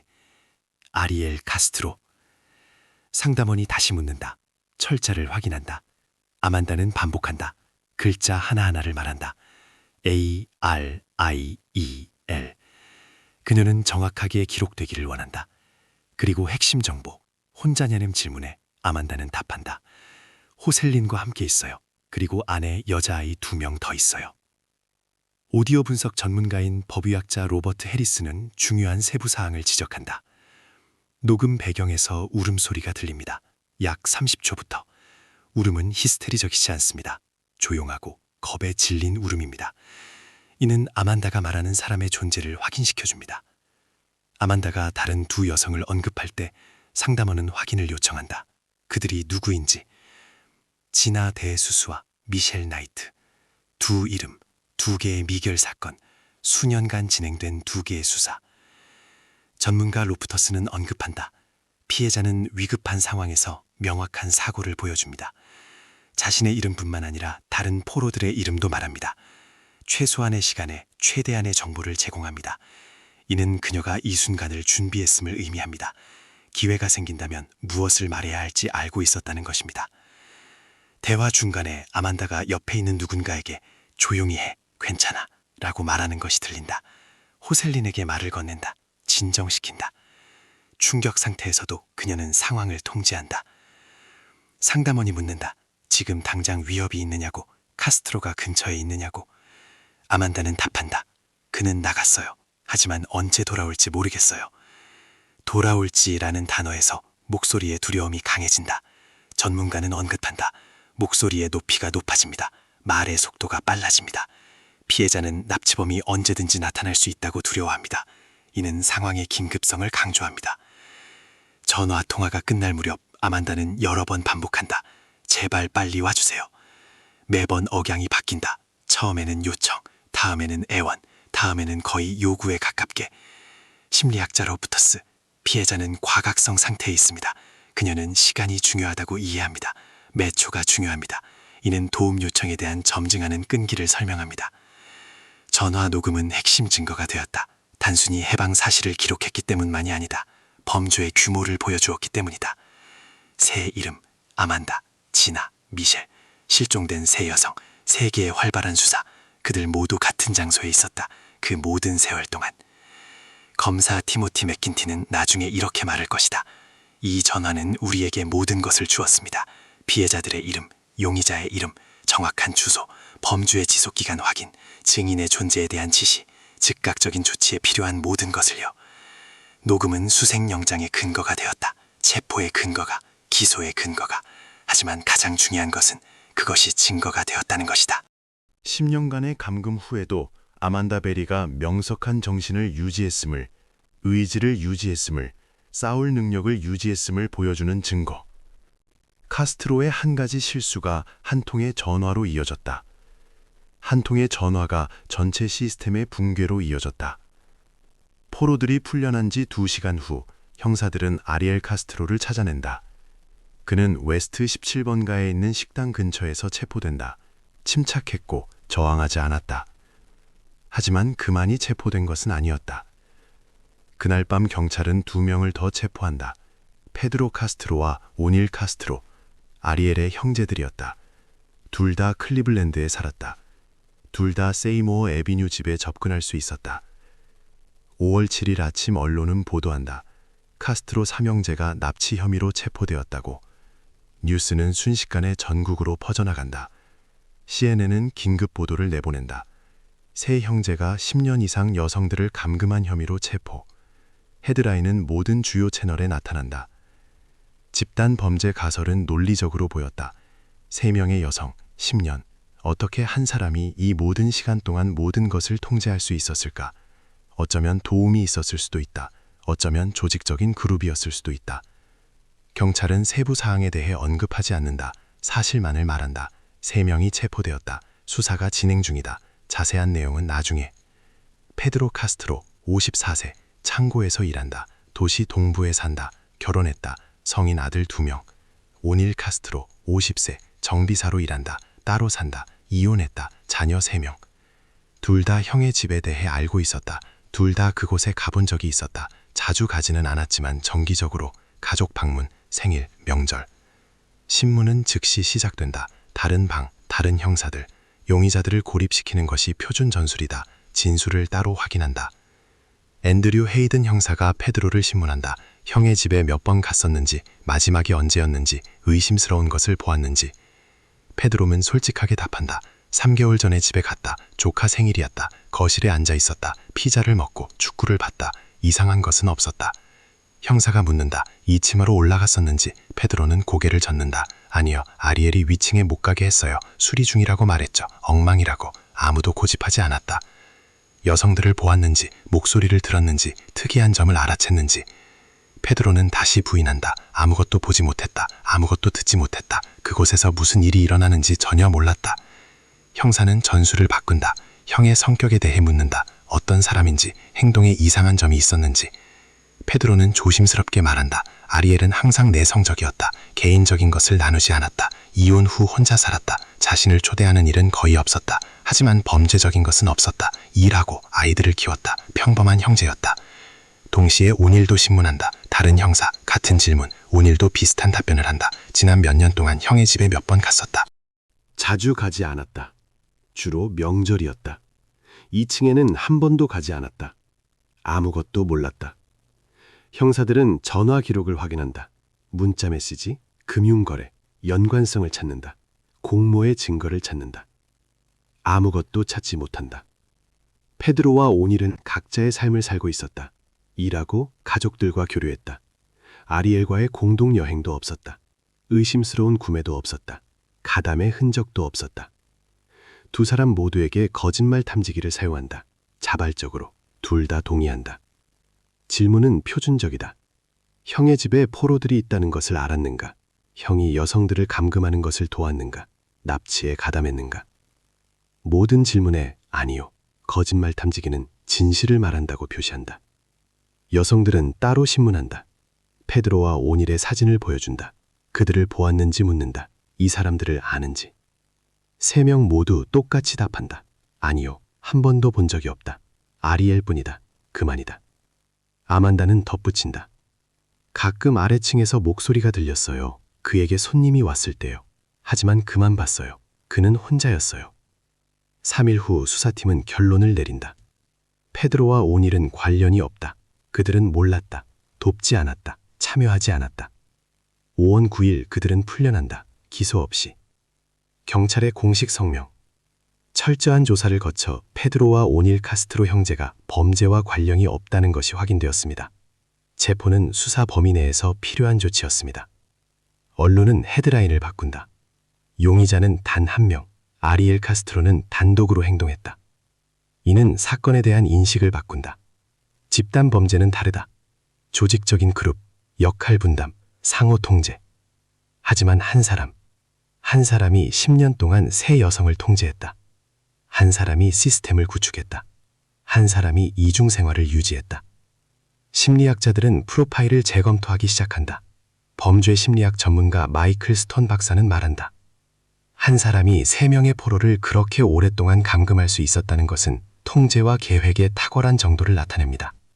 이것은 충동적인 범죄가 아닙니다. 수년 동안 구축된 시스템입니다. 단독 범행이라는 사실은 그림을 더욱 복잡하게 만들었다. 카스트로는 그룹의 일원이 아니었다. 공범도 없었다. 그가 한 모든 것은 그가 혼자 했다. 혼자 계획했다. 혼자 통제했다. 혼자 숨겼다. 이것은 범죄를 더욱 끔찍하게 만들었다. 그가 이 모든 것을 할 수 있었다는 것을 보여주었기 때문이다. 혼자서, 도움 없이, 지원 없이. 체포 후 형사들은 더 깊이 파고든다. 카스트로의 전기, 과거, 납치 이전의 역사, 패턴을 찾는다. 경고 신호를 찾는다. 그리고 찾아낸다. 아리엘 카스트로는 1980년부터 1996년까지 결혼했다. 아내는 그리밀다 피게로와 16년을 함께 살았다. 4명의 자녀, 알리나, 안지, 앤서니, 에밀리. 카스트로 체포 후 기자들은 그리밀다를 찾아낸다. 그녀는 따로 살고 있었다. 인터뷰를 거의 하지 않았다. 하지만 이제는 말하기로 동의한다. 그녀의 이야기는 그림을 바꾼다. 세이무어 에비뉴의 범죄가 처음이 아니었음을 보여준다. 그저 처음으로 드러난 것일 뿐. 그리밀다는 말한다. 그는 저를 때렸어요. 정기적으로. 수년 동안. 결혼 1년 후에 시작됐어요. 처음엔 드물게. 그러다 점점 더 자주. 그녀는 통제 시스템을 설명한다. 카스트로는 허락 없이 집 밖으로 나가는 것을 금지했다. 전화 통화를 확인했다. 이동을 감시했다. 매 순간에 대한 보고를 요구했다. 그는 제가 떠나면 죽일 거라고 말했어요. 아이들을 데려갈 거라고요. 제가 그들을 영원히 볼 수 없을 거라고요. 저는 두려웠어요. 저는 믿었어요. 첫 공식 사건은 1993년에 기록되었다. 이웃들이 경찰을 불렀다. 비명소리를 들었다. 그릇이 깨지는 소리를. 순찰차가 도착했다. 그리밀다가 문을 열었다. 얼굴은 멍투성이, 입술은 타져 있었다. 손에는 피가 묻어 있었다. 경찰관이 누가 그랬냐고 물었다. 그리밀다는 침묵했다. 카스트로를 바라봤다. 그는 뒤에 서 있었다. 침착하고 자신감 있게. 그리고 조용히 말했다. 넘어졌어요. 계단에서 혼자 넘어졌어요. 경찰관은 믿지 않았다. 병원에 가고 진술서를 작성할 것을 제안했다. 그리밀다는 거절했다. 괜찮다고 말했다. 그저 불운한 사고일 뿐이라고. 순찰차는 떠났다. 신고는 기록되었다. 진술은 기록되었다. 더 이상 진행되지 않았다. 1996년 그리밀다는 이혼 소송을 제기한다. 동시에 접근 금지 명령을 요청한다. 경찰에 진술서를 제출한다. 진술서에는 수년간의 잔혹한 대우를 묘사한다. 사건들, 날짜들, 증인들을 나열한다. 카스트로가 아이들을 납치하겠다고 위협했다고 말한다. 다른 나라로 데려가겠다고. 푸에르토리코, 도미니카 공화국, 그녀가 찾을 수 없는 어딘가로. 법원은 사건을 심리한다. 청문회를 지정한다. 양측을 소환한다. 카스트로는 변호사와 함께 나타난다. 모든 것을 부인한다. 그리밀다가 과장한다고 말한다. 다툼은 있었지만 심각한 것은 아니었다고. 평범한 가족 갈등이라고. 판사는 임시 접근 금지 명령을 내린다. 카스트로는 그리밀다로부터 최소 100m 거리를 유지해야 한다. 집에 접근하지 말아야 한다. 전화하지 말아야 한다. 한 달 후 카스트로는 명령을 위반한다. 그리밀다의 집으로 온다. 문을 두드린다. 들어오라고 요구한다. 아이들을 보고 싶어 한다. 그리밀다는 경찰을 부른다. 순찰차가 도착한다. 카스트로는 여전히 거기 있다. 현관에서 그리밀다와 다투고 있다. 경찰관이 서류를 확인한다. 접근 금지 명령을 본다. 카스트로에게 설명한다. 당신은 법원 명령을 위반하고 있습니다. 체포될 수 있습니다. 카스트로는 사과한다. 몰랐다고 말한다. 그저 아이들을 보고 싶었을 뿐이라고. 다시는 그러지 않겠다고. 경찰관은 경고를 한다. 사건을 기록한다. 카스트로는 떠난다. 아무런 결과도 없었다. 체포도 없었다. 사건의 계속도 없었다. 1997년 그리밀다는 다시 법원에 호소한다. 카스트로는 계속 나타난다. 전화한다. 위협한다. 명령은 작동하지 않는다. 그녀는 조치를 강화해달라고 요청한다. 경찰이 더 강경하게 대응해달라고 요청한다. 자신의 생명이 위험하다고 말한다. 법원은 새로운 청문회를 지정한다. 카스트로는 다시 변호사와 함께 나타난다. 다시 모든 것을 부인한다. 그리밀다가 아이들과의 그의 소통을 제한하려 한다고 말한다. 그것이 복수라고. 판사는 접근 금지 명령을 1년 더 연장한다. 카스트로에게 경고한다. 또 한 번의 위반이 있으면 체포될 것이라고. 하지만 체포는 없었다. 공식적인 위반은 더 이상 기록되지 않았기 때문이다. 카스트로는 더 조심스러워졌다. 은밀하게 행동했다. 그리밀다는 말한다. 그는 다른 번호로 전화했어요. 멀리서 감시했어요. 거리에서 그의 차를 봤어요. 하지만 증명할 수 없었죠. 경찰은 그가 다가오지 않는 한 아무것도 할 수 없다고 말했어요. 2000년 그리밀다의 마지막 호소. 카스트로는 아이들이 다니는 학교에 나타났다. 수업 후에 그들을 기다렸다. 허락 없이 데려가려고 시도했다. 학교 경비원은 들여보내지 않았다. 그리밀다를 불렀다. 그녀는 아이들을 데려갔다. 불만을 제기했다. 경찰은 말한다. 증인이 필요하다. 증거가 필요하다. 그의 말과 당신의 말의 대결이다. 사건은 종결된다. 다시. 2년 후, 카스트로는 미셸 나이트를 납치한다. 시스템을 구축하기 시작한다. 그리밀다에게 사용했던 것과 동일한 통제 시스템. 하지만 이제는 제한 없이, 증인 없이, 탈출의 가능성 없이. 사건이 밝혀진 후 전문가들은 역사를 연구한다. 가정폭력 전문가 캐서린 리더 박사는 말한다. 패턴은 명확합니다. 카스트로는 수년간 통제를 연습했습니다. 아내에게, 그리고 다른 피해자들에게 옮겨갔습니다. 방법을 완벽하게 만들고 극단으로 밀어붙였습니다. 사법 시스템은 신호를 보았다. 접근 금지 명령, 불만, 납치 위협, 모든 것이 문서화되어 있었다. 모든 것이 기록에 있었다. 하지만 아무도 충분히 심각하게 반응하지 않았다. 아무도 이것을 더 큰일의 전조로 보지 않았다. 그리밀다는 인터뷰에서 이렇게 말했다. 저는 노력했어요. 여러 번이요. 경찰에게 말했어요. 판사들에게 말했어요. 아무도 들어주지 않았죠.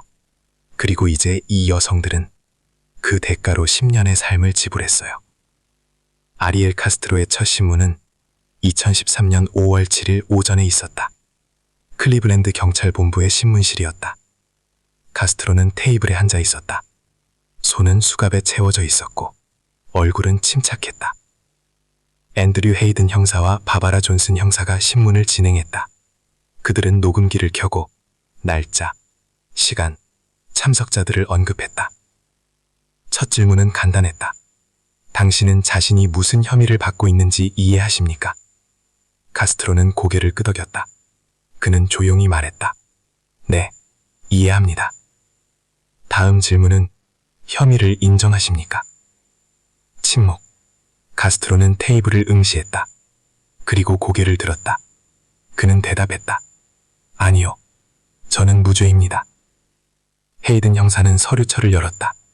아만다 베리의 진술서를 꺼내 소리내어 읽었다. 납치에 대한 설명, 감금에 대한 설명, 수년간의 포로 생활. 카스트로는 들었다. 그의 표정은 변하지 않았다. 형사가 읽기를 마치자 카스트로는 고개를 저었다. 그건 사실이 아닙니다. 그녀가 과장하는 거예요. 모든 것이 그렇게 된 게 아니었어요.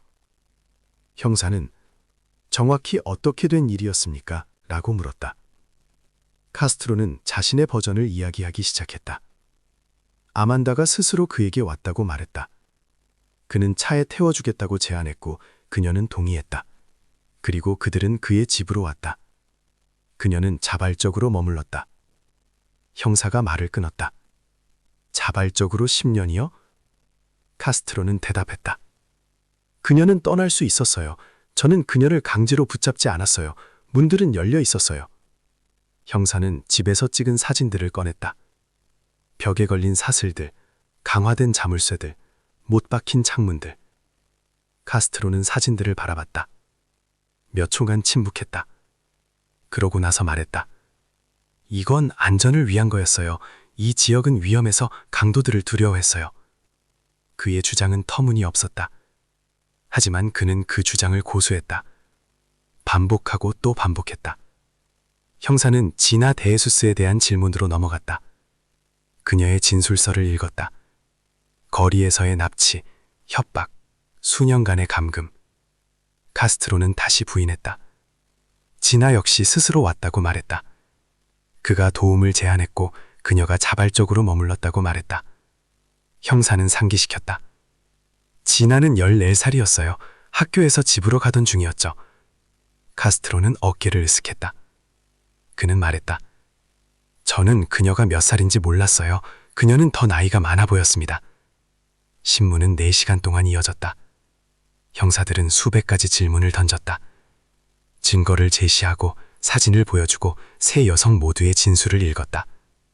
카스트로는 자신의 버전을 바꾸지 않았다. 계속해서 부인했다.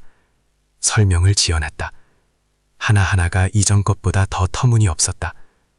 사슬에 대한 질문에는 그것이 게임이었다고 말했다. 역할극, 그들이 직접 요구했다는 것이다. 못 박힌 창문들에 대한 질문에는 수리 중이었다고 답했다. 창틀을 바꾸려 했는데 끝내지 못했다고. 왜 여성들이 떠나지 않았냐는 질문에는 그들이 원하지 않았기 때문이라고 답했다. 그들은 잘 지냈어요. 제가 먹여주고 돌봐줬어요. 존슨 영상은 전술을 바꿨다. 호셀린에 대해 물었다. 그게 누굽니까? 카스트로는 평소보다 더 오래 침묵했다. 그리고 조용히 말했다. 제 딸입니다. 형사가 물었다. 누구의 딸입니까? 카스트로는 즉시 대답하지 않았다. 옆을 바라봤다. 그리고 말했다. 아만다에게서 태어났습니다. 다음 질문은 어떻게 된 일입니까? 였다. 카스트로는 성적 중독에 대해 이야기하기 시작했다. 그것을 문제라고 불렀다. 질병이라고, 통제할 수 없었다고 말했다. 형사가 말을 끊었다. 그건 중독이 아니에요. 그건 범죄입니다. 카스트로는 고개를 저었다. 자신의 주장을 고수했다. 자신에게 문제가 있었다고 말했다. 도움이 필요하다고, 괴물이 아니라고. 신문은 계속되었다. 형사들은 매일의 일상에 대해 물었다. 통제 시스템에 대해, 집안의 규칙에 대해, 처벌에 대해. 카스트로는 모호하게 대답했다. 규칙이 있었다고 말했다. 어느 집에서나 그렇듯 그건 정상이라고. 왜 여성들이 나갈 수 없었냐는 질문에는 제가 그들을 걱정했기 때문이라고 답했다. 이 지역은 위험해서 제가 그들을 보호한 거예요. 왜 가족들에게 전화하지 않았냐는 질문에는 그들이 원하지 않았다고 말했다. 스스로 관계를 끊기로 결정했어요. 구타에 대한 질문에는 저는 아무도 때리지 않았어요 라고 답했다. 어쩌면 다툼은 있었을지 모르죠. 평범한 갈등이었어요. 형사는 의학 보고서를 꺼냈다. 미셸의 골절, 지나의 멍, 아만다의 흉터, 모든 것이 기록되어 있었다. 카스트로는 서류들을 바라봤다. 침묵했다. 그러고 나서 말했다. 기억나지 않아요. 아마 그들이 스스로 넘어졌을 거예요. 저는 몰라요. 신문 기록을 연구했던 심리학자 마이클 스톤은 나중에 이렇게 언급했다. 카스트로는 전형적인 병적인 거짓말쟁이의 모습을 보여줍니다. 그는 부인할 수 없는 증거 앞에서도 죄를 인정하지 않습니다. 대안적인 현실을 만들고 그것을 믿습니다. 또 다른 세부사항, 카스트로는 한 번도 뉘우치는 기색을 보이지 않았다. 한 번도 사과하지 않았다. 한 번도 자신이 고통을 주었다는 것을 인정하지 않았다. 형사가 이 여성들에게 무슨 짓을 했는지 이해하십니까? 라고 묻자 카스트로는 대답했다. 저는 그들에게 집을 주었고 음식을 주었고 그들을 돌봐주었습니다. 피해자 가족들에 대해 묻자 카스트로는 말했다. 그건 제 문제가 아닙니다. 그들이 스스로 머물기로 결정했어요. 완전한 공감 능력의 부재, 피해자의 시선으로 상황을 바라볼 수 없는 완전한 무능력. 다음 날 두 번째 신문이 있었다. 같은 형사들, 새로운 질문들, 더 강도 높은 질문들. 카스트로는 같은 태도를 유지했다. 부인하고 지어내고 죄를 전가했다. 여성들 스스로가 잘못했다고 말했다. 그들이 떠날 수 있었고 자신이 그들을 강제로 머물게 하지 않았다고 말했다. 사슬에 대한 질문에는 그들이 요구했다고, 자물쇠에 대한 질문에는 그들의 안전을 위해서라고, 수년간의 고립에 대한 질문에는 그들의 선택이라고 답했다. 형사들은 인정이 없을 것이라는 것을 깨달았다. 카스트로는 방어막을 구축했다. 결코 물러서지 않을 주장. 그것이 아무리 터무니없어도 상관없었다. 아무도 믿지 않아도 상관없었다. 신문은 중단되었다. 자백 없이도 증거는 충분했다. 세 피해자의 진술, 집에서 나온 증거물들, 의학 보고서들. 신문 기록은 검사에게 넘겨졌다. 그것들은 사건의 일부가 되었다. 유죄의 증거로서가 아니라 그것은 명백했다. 심리적 프로필의 증거로서. 병적인 거짓, 뉘우침의 부재, 죄를 인정할 수 없는 무능력, 피해자에게 책임을 전가하려는 시도. 이 모든 것은 법정에서 사용될 것이다. 범죄를 증명하기 위해서가 아니라 누가 이 범죄를 저질렀는지를 보여주기 위해 어떤 사람인지, 어떤 괴물인지. 카스트로가 신문에서 모든 것을 부인하는 동안 범죄 수사관들은 시무어가에 있는 집에서 작업했다. 체계적으로, 방마다, 모든 표면, 모든 구석. 1층은 평범해 보였다. 거실, 소파, 텔레비전, 주방의 테이블, 싱크대의 식기들. 아무것도 의심스럽지 않았다. 평범한 독신 남성의 집. 하지만 2층 다른 이야기를 들려주었다. 침실 3개, 각각이 감옥방으로 변해 있었다. 문들은 금속판으로 강화되어 있었다. 자물쇠는 산업용으로 외부에서만 열렸다.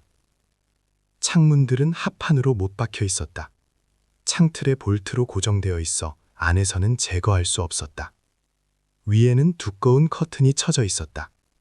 밖에서는 모든 것이 정상으로 보였지만 안은 완전한 어둠이었다. 첫 번째 방에서 사슬이 발견되었다. 앵커 볼트로 벽에 고정되어 있었다. 길이는 약 2m. 끝에는 자물쇠 달린 금속 목걸이가 있었다. 사용 흔적이 명백했다. 금속은 닳아 있었고 벽에는 긁힌 자국이 있었다. 범죄 수사관들은 사진을 찍고 측정하고 샘플을 채취했다. 사슬에서 머리카락, 피부 조각, DNA를 발견했다. 나중에 피해자들과 대조될 것이다. 두 번째 방, 같은 사슬들, 다른 배치.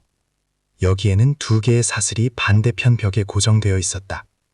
이 시스템은 사람을 방 중앙에 두어 문이나 창문에 접근할 수 없게 했다. 세 번째 방, 사슬은 없었다. 하지만 문에 달린 자물쇠는 거대했다. 밖에서 잠그는 빗장, 추가적인 걸쇠, 이론적으로도 안에서는 열 수 없었다. 각 방에는 바닥에 매트리스가 있었다. 더럽고 낡은.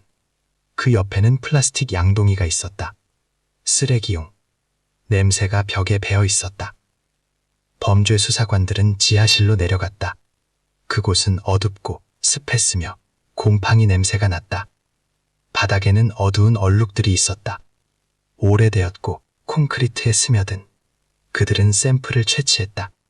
분석 결과는 피, 사람의 피, 3명의 다른 사람들의 피였다. 지하실 한 구석에서 상자들이 발견되었다. 낡은 옷들, 여성용, 다양한 사이즈, 카스트로가 인질들을 위해 샀던 물건들, 값싸고 타라해진 중고품들. 또 다른 상자, 아동복, 작은 사이즈, 장난감들, 몇 권의 책, 호셀린을 위한 것, 모두 값싸고 낡은. 범죄 수사관들은 계속해서 수색했다. 모든 서랍, 모든 찬장을 확인했다. 그리고 가장 중요한 것을 발견했다. 침실 중 한 곳, 매트리스 아래에서 공책이 발견되었다. 평범한 학교 공책, 96장. 손글씨로 쓰여 있었다. 작은 글씨체로 모든 페이지가 채워져 있었다. 범죄 수사관은 조심스럽게 공책을 들었다. 장갑을 끼고 첫 페이지를 펼쳤다. 맨 위에는 날짜가 있었다. 2002년 8월. 아래에는 글이 적혀 있었다. 여기에 온 첫날, 내가 어디에 있는지 모르겠다. 두렵다. 미셸 라이트의 일기였다. 11년간의 기록, 거의 매일, 짧은 메모들, 때로는 몇 줄, 때로는 한 페이지 전체. 범죄 수사관은 페이지를 넘겼다. 선택적으로 읽었다. 모든 기록은 증언이었다. 모든 페이지는 증거였다. 그는 또 음식을 가져오지 않았다. 이틀째. 배고프다. 문을 두드렸다. 소리쳤다. 아무도 듣지 못한다. 아래층에서 목소리가 들렸다. 누가 그에게 온 것 같았다. 소리치고 싶었지만 두려웠다. 새로운 사람, 그가 또 다른 사람을 데려왔다. 벽 너머로 우는 소리가 들린다.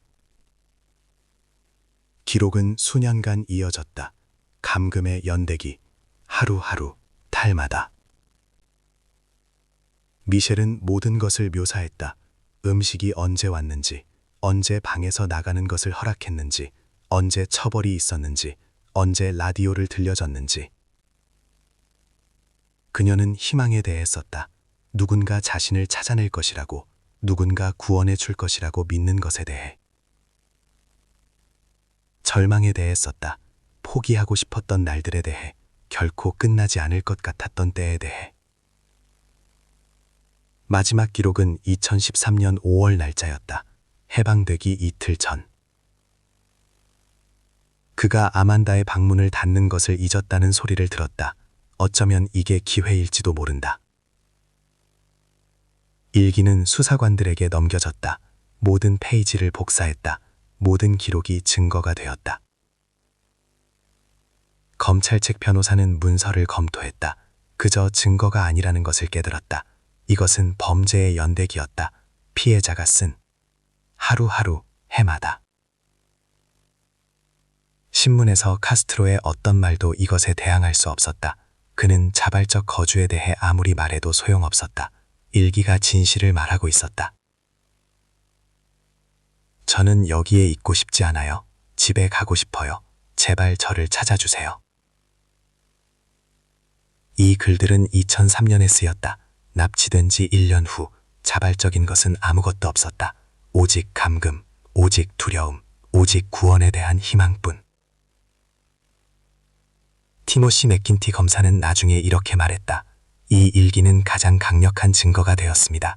피해자의 생생한 목소리, 그녀 자신의 말, 11년 동안의 증언, 어떤 것도 이것을 반박할 수 없습니다. 집 수색은 사흘 동안 계속되었다. 수백 개의 증거물을 수집했다. 수천 장의 사진, 수십 개의 물증. 하지만 일기는 모든 것을 압도했다. 단순히 범죄 사실의 증거가 아니었기 때문이다. 그것은 규모, 지속성, 체계성을 증명하는 것이었다. 이것은 생존의 이야기였다. 언젠가 누군가가 이것을 읽을 것이라고, 누군가가 진실을 알게 될 것이라고 믿었던 사람이 쓴. 수색 사흘째, 범죄 수사관들은 또 다른 문서를 발견했다. 1층에 있는 카스트로의 침실에서, 침대 옆 탁자 서랍 안에서, 낡은 신문과 잡지들 아래에서. 종이 한 장, 손글씨로 쓰여 있었다. 카스트로의 필체였다. 맨 위에는 날짜가 있었다. 2004년, 체포되기 9년 전. 수사관은 종이를 펼쳤다. 첫 줄을 읽었다. 멈췄다. 동료들을 불렀다. 이것은 유서였다. 카스트로는 자살을 계획했다. 설명을 썼지만 결국 실행하지 않았다. 글은 자백으로 시작되었다. 직접적인, 회피 없는. 나는 포식자다. 나는 여자들을 사냥했다. 나는 그들을 데려왔다. 내 집에 수년 동안 가두었다. 이어서 나열되었다. 이름들, 납치 날짜들, 그만이 아는 세부 사항들. 미셸 나이트, 2002년 8월. 아만다 베리, 2003년 4월. 지나 데헤수스, 2004년 4월. 모든 것이 피해자들의 진술과 일치했다. 모든 것이 정확했다. 자발적 거주에 대한 어떤 주장도 없었다. 오직 진실만이. 카스트로는 납치 계획을 어떻게 세웠는지 설명했다. 피해자들을 물색하고 경로를 추적하고 순간을 선택했다. 계산적으로 행동했다. 나는 그날 전에도 미셸을 여러 번 봤다. 그녀가 어디를 다니는지 알았다. 그녀가 혼자라는 것을 알았다. 아무도 진지하게 찾지 않을 것이라는 것을. 아만다에 대해 직장에서 그녀를 봤다. 젊고 순진했다. 말을 걸기 쉬웠다. 태워다 주겠다고 제안했다. 지나에 대해 내 딸의 딸이 그녀와 함께 학교에 다녔다. 나는 그 가족을 알았다. 학교에서 집으로 가는 경로를 알았다. 그녀가 특정 시간에 지나갈 것이라는 것을 알았다. 냉철한 계산, 충동성은 없었다. 모든 것이 고려되었고 모든 것이 계획되었다. 다음으로 카스트로는 설명을 시작했다. 이유를 찾고 자신을 정당화하려 했다. 어린 시절에 대해 썼다. 자신이 학대를 겪었다는 것에 대해, 그것이 자신을 변화시켰다고, 내면을 무언가를 부러뜨렸다고. 나는 내가 병들었다는 것을 안다. 나에게는 통제할 수 없는 문제들이 있다. 이것은 오래전에 시작되었다. 내가 어렸을 때부터. 하지만 여기에서도 뉘우침은 없었다. 오직 설명뿐, 오직 책임을 전가하려는 시도뿐, 과거에, 상황에, 자신 외에 누구에게든. 카스트로는 중독에 대해 썼다. 그것을 질병이라고 불렀다. 싸우려 했지만 할 수 없었다고 말했다. 첫 번째 이후 멈추려 했다. 하지만 안 됐다. 그리고 두 번째, 세 번째가 있었다. 매번 나는 스스로에게 말했다. 이것이 마지막이라고. 하지만 멈추고 싶지 않았다. 유서를 분석했던 심리학자 마이클 스톤은 언급했다. 카스트로는 자신의 행동의 부도덕성을 이해하고 있음을 보여줍니다. 하지만 동시에 자신에게서 책임을 회피합니다. 전형적인 자기아성 성격 장애의 패턴입니다. 나는 유죄이지만 내 잘못은 아니다. 유서의 끝에서 카스트로는 자살하려는 의도에 대해 썼다. 그것이 유일한 탈출구라고 말했다. 그렇게 계속 살 수 없다고. 하지만 그것은 일어나지 않았다. 유서는 2004년에 쓰였다. 카스트로는 9년을 더 살았다. 여성들을 감금한 채로 밖에서는 평범한 삶을 계속했다. 왜 계획을 실행하지 않았는지는 알려지지 않았다. 아마 두려웠을지도, 아니면 자신이 감당할 수 있다고 생각했을지도, 아니면 단순히 마음을 바꿨을지도.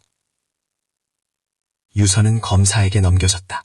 이것은 카스트로의 유일한 자백이었다. 신문에서는 모든 것을 부인했지만 여기에서는 인정했다. 완전히, 자세하게. 법률가들은 문서를 검토했다. 법정에서 사용할 수 있는지 논의했다. 사용할 수 있다고 결정했다. 이것은 그의 손으로 쓰인 것이었다. 그의 말이었다. 자백이었다. 카스트로의 변호인단은 이 일을 제기하려 할 것이다. 우울증 상태에서 쓰여진 것이라고 말할 것이다. 진지하게 받아들일 수 없다고. 진정한 자백이 아니라고. 하지만 필적 감정은 이것이 카스트로의 필체임을 확인할 것이다. 날짜들은 실제 사건들과 일치한다. 세부 사항들은 피해자들의 진술과 부합한다. 이것은 환상이 아니었다. 꾸며낸 이야기가 아니었다. 자신이 무엇을 하는지 이해하고 있었던 사람의 자백이었다. 그리고 의식적으로 행동했던. 유서는 또한 다른 것을 보여주었다. 카스트로는 결과에 대해 생각했다. 그 이후에 일어날 일을 계획했다. 자신을 발견했을 경우에 대비해 설명을 썼다. 하지만 가능한 최후를 앞두고도 그는 가장 중요한 것을 인정하지 않았다. 죄를 완전히 인정하지 않았다. 피해자들에 대한 유감을 표명하지 않았다. 그들의 고통에 대해 생각하지 않았다. 그가 걱정한 모든 것은 자신을 어떻게 설명할 것인가였다. 어떻게 정당화할 것인가. 어떻게 책임을 상황 탓으로 돌릴 것인가. 이 유서는 또 다른 증거가 되었다. 범죄 사실뿐만 아니라 범죄자의 심리적 프로필까지. 공감 능력이 없고 뉘우칠 줄 모르며 끔찍한 행동을 저지르면서도 오직 자신만을 불쌍히 여기는 사람. 체포 후 수사관들은 상황을 재구성했다. 카스트로가 정확히 어떻게 납치를 저질렀는지, 어떤 방법을 사용했는지, 피해자들을 어떻게 유인했는지. 세 여성 모두의 진술은 명확한 그림을 제시했다. 카스트로는 길거리에서 사람들을 붙잡지 않았다. 즉시 무력을 사용하지 않았다. 조작을 통해 행동했다. 신뢰를 통해. 첫 번째는 미셸 나이트였다. 2002년 8월 23일. 미셸은 수사관들에게 말했다. 저는 사회복지기관에 회의를 가던 중이었어요. 늦고 있었죠. 버스 정류장은 멀었고 그가 픽업 트럭을 몰고 왔어요. 저는 그를 몰랐어요. 하지만 그가 태워다 줄 수 있다고 말했죠. 카스트로는 자신을 소개했다. 그녀를 이 동네에서 봤다고 말했다. 그녀가 어디로 가는지 안다고 도와주겠다고 제안했다. 친근해 보였다. 웃었다. 미셸은 망설였다. 낯선 사람 차에 타기 싫었다. 하지만 늦고 있었다. 회의는 중요했다. 위험을 감수하기로 결정했다. 차에 탔다. 카스트로는 출발했다. 처음에는 올바른 경로로. 그러다 방향을 틀었다. 지름길을 안다고 말했다. 그는 그녀를 자신의 집까지 태워다 주었다. 1분만 들러야 한다고 말했다. 뭔가를 잊었다고 안에서 기다려달라고 부탁했다. 미셸은 들어갔다. 문이 닫혔다. 카스트로는 변했다. 미소는 사라졌다. 목소리가 달라졌다. 그는 그녀를 붙잡았다. 위층으로 끌고 갔다. 방에 가두었다. 모든 것이 몇 분 만에 일어났다. 아무도 보지 못했다. 아무도 듣지 못했다. 거리는 텅 비어 있었다. 평일이었다. 모두 일터에 있었다. 두 번째는 아만다 벨이었다. 2003년 4월 21일. 아만다는 진술했다. 저는 퇴근하고 나왔어요. 엄마한테 전화해서 누가 태워다 줄 거라고 말했죠. 정류장으로 걸어가는데 그가 차를 몰고 왔어요. 카스트로는 아만다를 알고 있었다. 개인적으로는 아니지만 전에 본 적이 있었다. 그녀가 어디서 일하는지 알았다. 버거킹에서 여러 번 봤다. 미리 계획했던 것이다. 그는 옆에 차를 세웠다. 창문을 내렸다. 이름을 불렀다. 아만다는 멈춰섰다. 그가 어떻게 자기 이름을 아는지 놀랐다. 카스트로는 아들의 친구가 그녀를 안다고 말했다. 아들이 뭔가를 전해달라고 부탁했다고. 차 안에 그녀를 위한 선물이 있다고. 아만다는 더 가까이 다가갔다. 창문 안을 들여다봤다. 카스트로는 뒷좌석을 가리켰다. 포장된 상자가 놓여 있었다. 종이로 쌓여 있었다. 그는 앉으라고 제안했다. 선물을 보고 겸사겸사 집까지 태워다 주겠다고. 아만다는 망설였다. 하지만 카스트로는 평범해 보였다. 침착하게 말했고 아는 사람들을 언급했다. 그녀는 차에 탔다. 카스트로는 출발했다. 처음 몇 분 동안은 경로가 맞았다. 그러다 방향을 틀었다. 집으로 잠시 들러 그녀를 위한 다른 것을 가져와야 한다고 말했다. 시무어가에 있는 집으로 데려왔다. 들어오라고 부탁했다. 아만다는 들어갔다. 문이 닫혔다. 돌아갈 길은 사라졌다. 세 번째는 지나 데헤수스였다. 2004년 4월 2일. 지나는 말했다. 저는 학교에서 집으로 가던 중이었어요. 친구는 자기 집으로 향했고 저는 혼자 계속 걸어갔죠. 그가 옆에 차를 세웠어요. 카스트로는 지나를 다른 누구보다 잘 알고 있었다. 그의 딸 아를리나가 지나와 함께 학교에 다녔다. 그들은 친구였고 서로의 집에 놀러 가곤 했다. 지나는 카스트로의 얼굴을 알고 있었다. 그가 아를리나의 아버지라는 것을 알고 있었다. 그는 창문을 내렸다. 인사를 건넸다. 어떻게 지내냐고 물었다. 지나는 공손하게 대답했다. 경계하지 않았다. 친구의 아버지였다. 아는 어른. 카스트로는 아를리나가 집에 있다고 말했다. 지나에게 뭔가를 보여주고 싶다고, 새 물건을 초대해달라고 부탁했다고, 태워다 주겠다고 제안했다.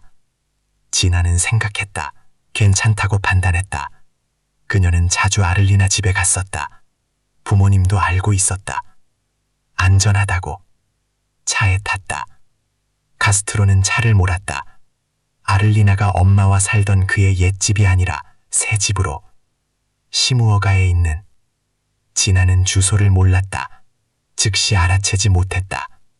도착했을 때 카스트로는 말했다. 집안에서 기다려. 아를리나가 곧 올 거야. 지나는 들어갔다. 주위를 둘러봤다. 집은 텅 비어 있었다. 조용했다. 아를리나는 없었다. 그녀는 나가려 했다. 문은 잠겨 있었다. 카스트로는 그녀와 출구 사이에 서 있었다. 얼굴이 변했다. 냉정해졌다. 모든 것이 빠르게 일어났다. 세 건의 납치, 세 가지 다른 방법. 하지만 한 가지 원칙은 같았다. 신뢰를 이용하는 것. 미셸에게는 낯선 사람의 도움 제안.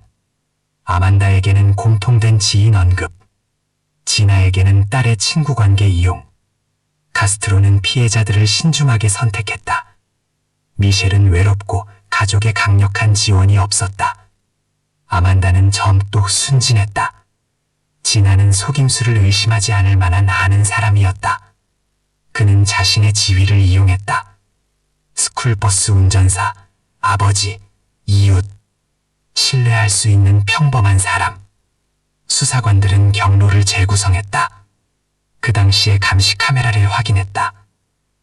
확인된 것을 발견했다. 카스트로의 픽업 트럭이 적절한 시간에, 적절한 장소에. 모든 것이 일치했다. 피해자들의 진술, 카메라 기록, 픽업 트럭을 봤지만 중요하게 여기지 않았던 증인들. 이것은 우연이 아니었다. 이것은 시스템이었다. 카스트로는 사냥하고 선택하고 계획하고 계산적으로 행동했다. 그리고 그의 사회적 지위, 평범한 사람으로서의 그의 명성이 그의 주요 무기였다. 수집된 증거는 10건의 사건에도 충분할 정도였다. 검찰은 2달 동안 기소를 준비했다. 그 결과 977개의 혐의 항목. 2013년 8월 1일 카이아호가 카운티 법원 건물. 법정은 꽉 찼다. 기자들, 피해자 가족들, 구경꾼들 모두가 보기를 원했다. 카스트로가 법정으로 끌려왔다. 주황색 죄수복, 수갑, 양쪽의 경비원들. 그는 피고인석에 앉혔다. 정면을 응시했다. 얼굴은 돌처럼 굳어 있었다. 판사는 혐의를 읽었다. 목록은 길었다. 납치, 3건, 불법 감금, 다수의 항목, 기타 조항들, 수백 가지 문구, 각각은 별개의 범죄. 티모시 맥긴티 검사는 성명을 발표했다. 최고형을 요구할 준비가 되어 있다고 말했다. 이 사건은 최대 형벌을 받을 만하다고. 카스트로의 변호인단은 거래를 제안했다. 그들의 의뢰인이 모든 혐의를 인정할 준비가 되어 있다고. 최고형 요구를 포기하는 대가로. 협상은 일주일 동안 진행되었다. 검찰은 피해자들과 협의했다. 그들의 의견을 물었다. 3명 모두 동의했다. 긴 재판을 원하지 않았다. 법정에서 증언하기를 원하지 않았다. 다시 고통을 겪고 싶지 않았다. 7월 26일 카스트로는 공식적으로 죄를 인정했다. 977개 항목 모두에 대해 각 항목을 개별적으로 읽었다. 몇 시간이 걸렸다. 카스트로는 반복했다. 인정합니다. 계속해서. 8월 1일 선고 공판이 예정되었다. 이것은 당사자들이 진술할 마지막 기회였다. 검사는 증거를 제시했다. 집에서 찍은 사진들을 보여줬다. 미셸의 일기에서 발췌문을 읽었다. 카스트로가 구축한 시스템을 설명했다. 그런 다음 피해자들에게 발언 기회가 주어졌다. 원한다면 증언할 수 있었다. 카스트로에게 직접 무언가를 말할 수 있었다. 아만다와 지나는 거글했다. 그와 같은 방에 있고 싶지 않았다. 서면 진술서를 제출했다. 판사가 그것들을 소리내어 읽었다. 미셸은 다르게 결정했다. 그녀는 증인석으로 나갔다. 카스트로로부터 몇 미터 떨어진 곳에 서서 그를 바라봤다. 그녀는 직설적으로 말했다. 종이 없이 마음에서 우러나오는 말들이었다. 11년, 너는 내 삶의 11년을 훔쳤어. 나는 젊었어. 계획이 있었고 꿈이 있었어. 너는 그 모든 것을 빼앗아갔어. 목소리가 떨렸다. 하지만 그녀는 계속했다. 너는 나를 부러뜨렸다고 생각했지. 내가 살아남지 못할 거라고 생각했지. 하지만 나는 여기에 있어. 나는 살아있어. 나는 네가 상상할 수 없을 만큼 강해. 카스트로는 테이블을 응시했다. 눈을 들지 않았다. 너는 남은 생애를 우리를 가두었던 감옥에서 보내게 될 거야. 이제 너는 그게 어떤 기분인지 알게 될 거야.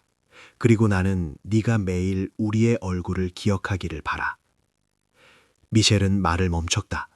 몇 초간의 침묵, 그리고 자리로 돌아갔다. 법정은 완전한 침묵에 잠겼다.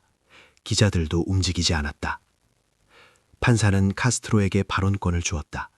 마지막으로 뭔가 말할 기회, 사과할, 설명할.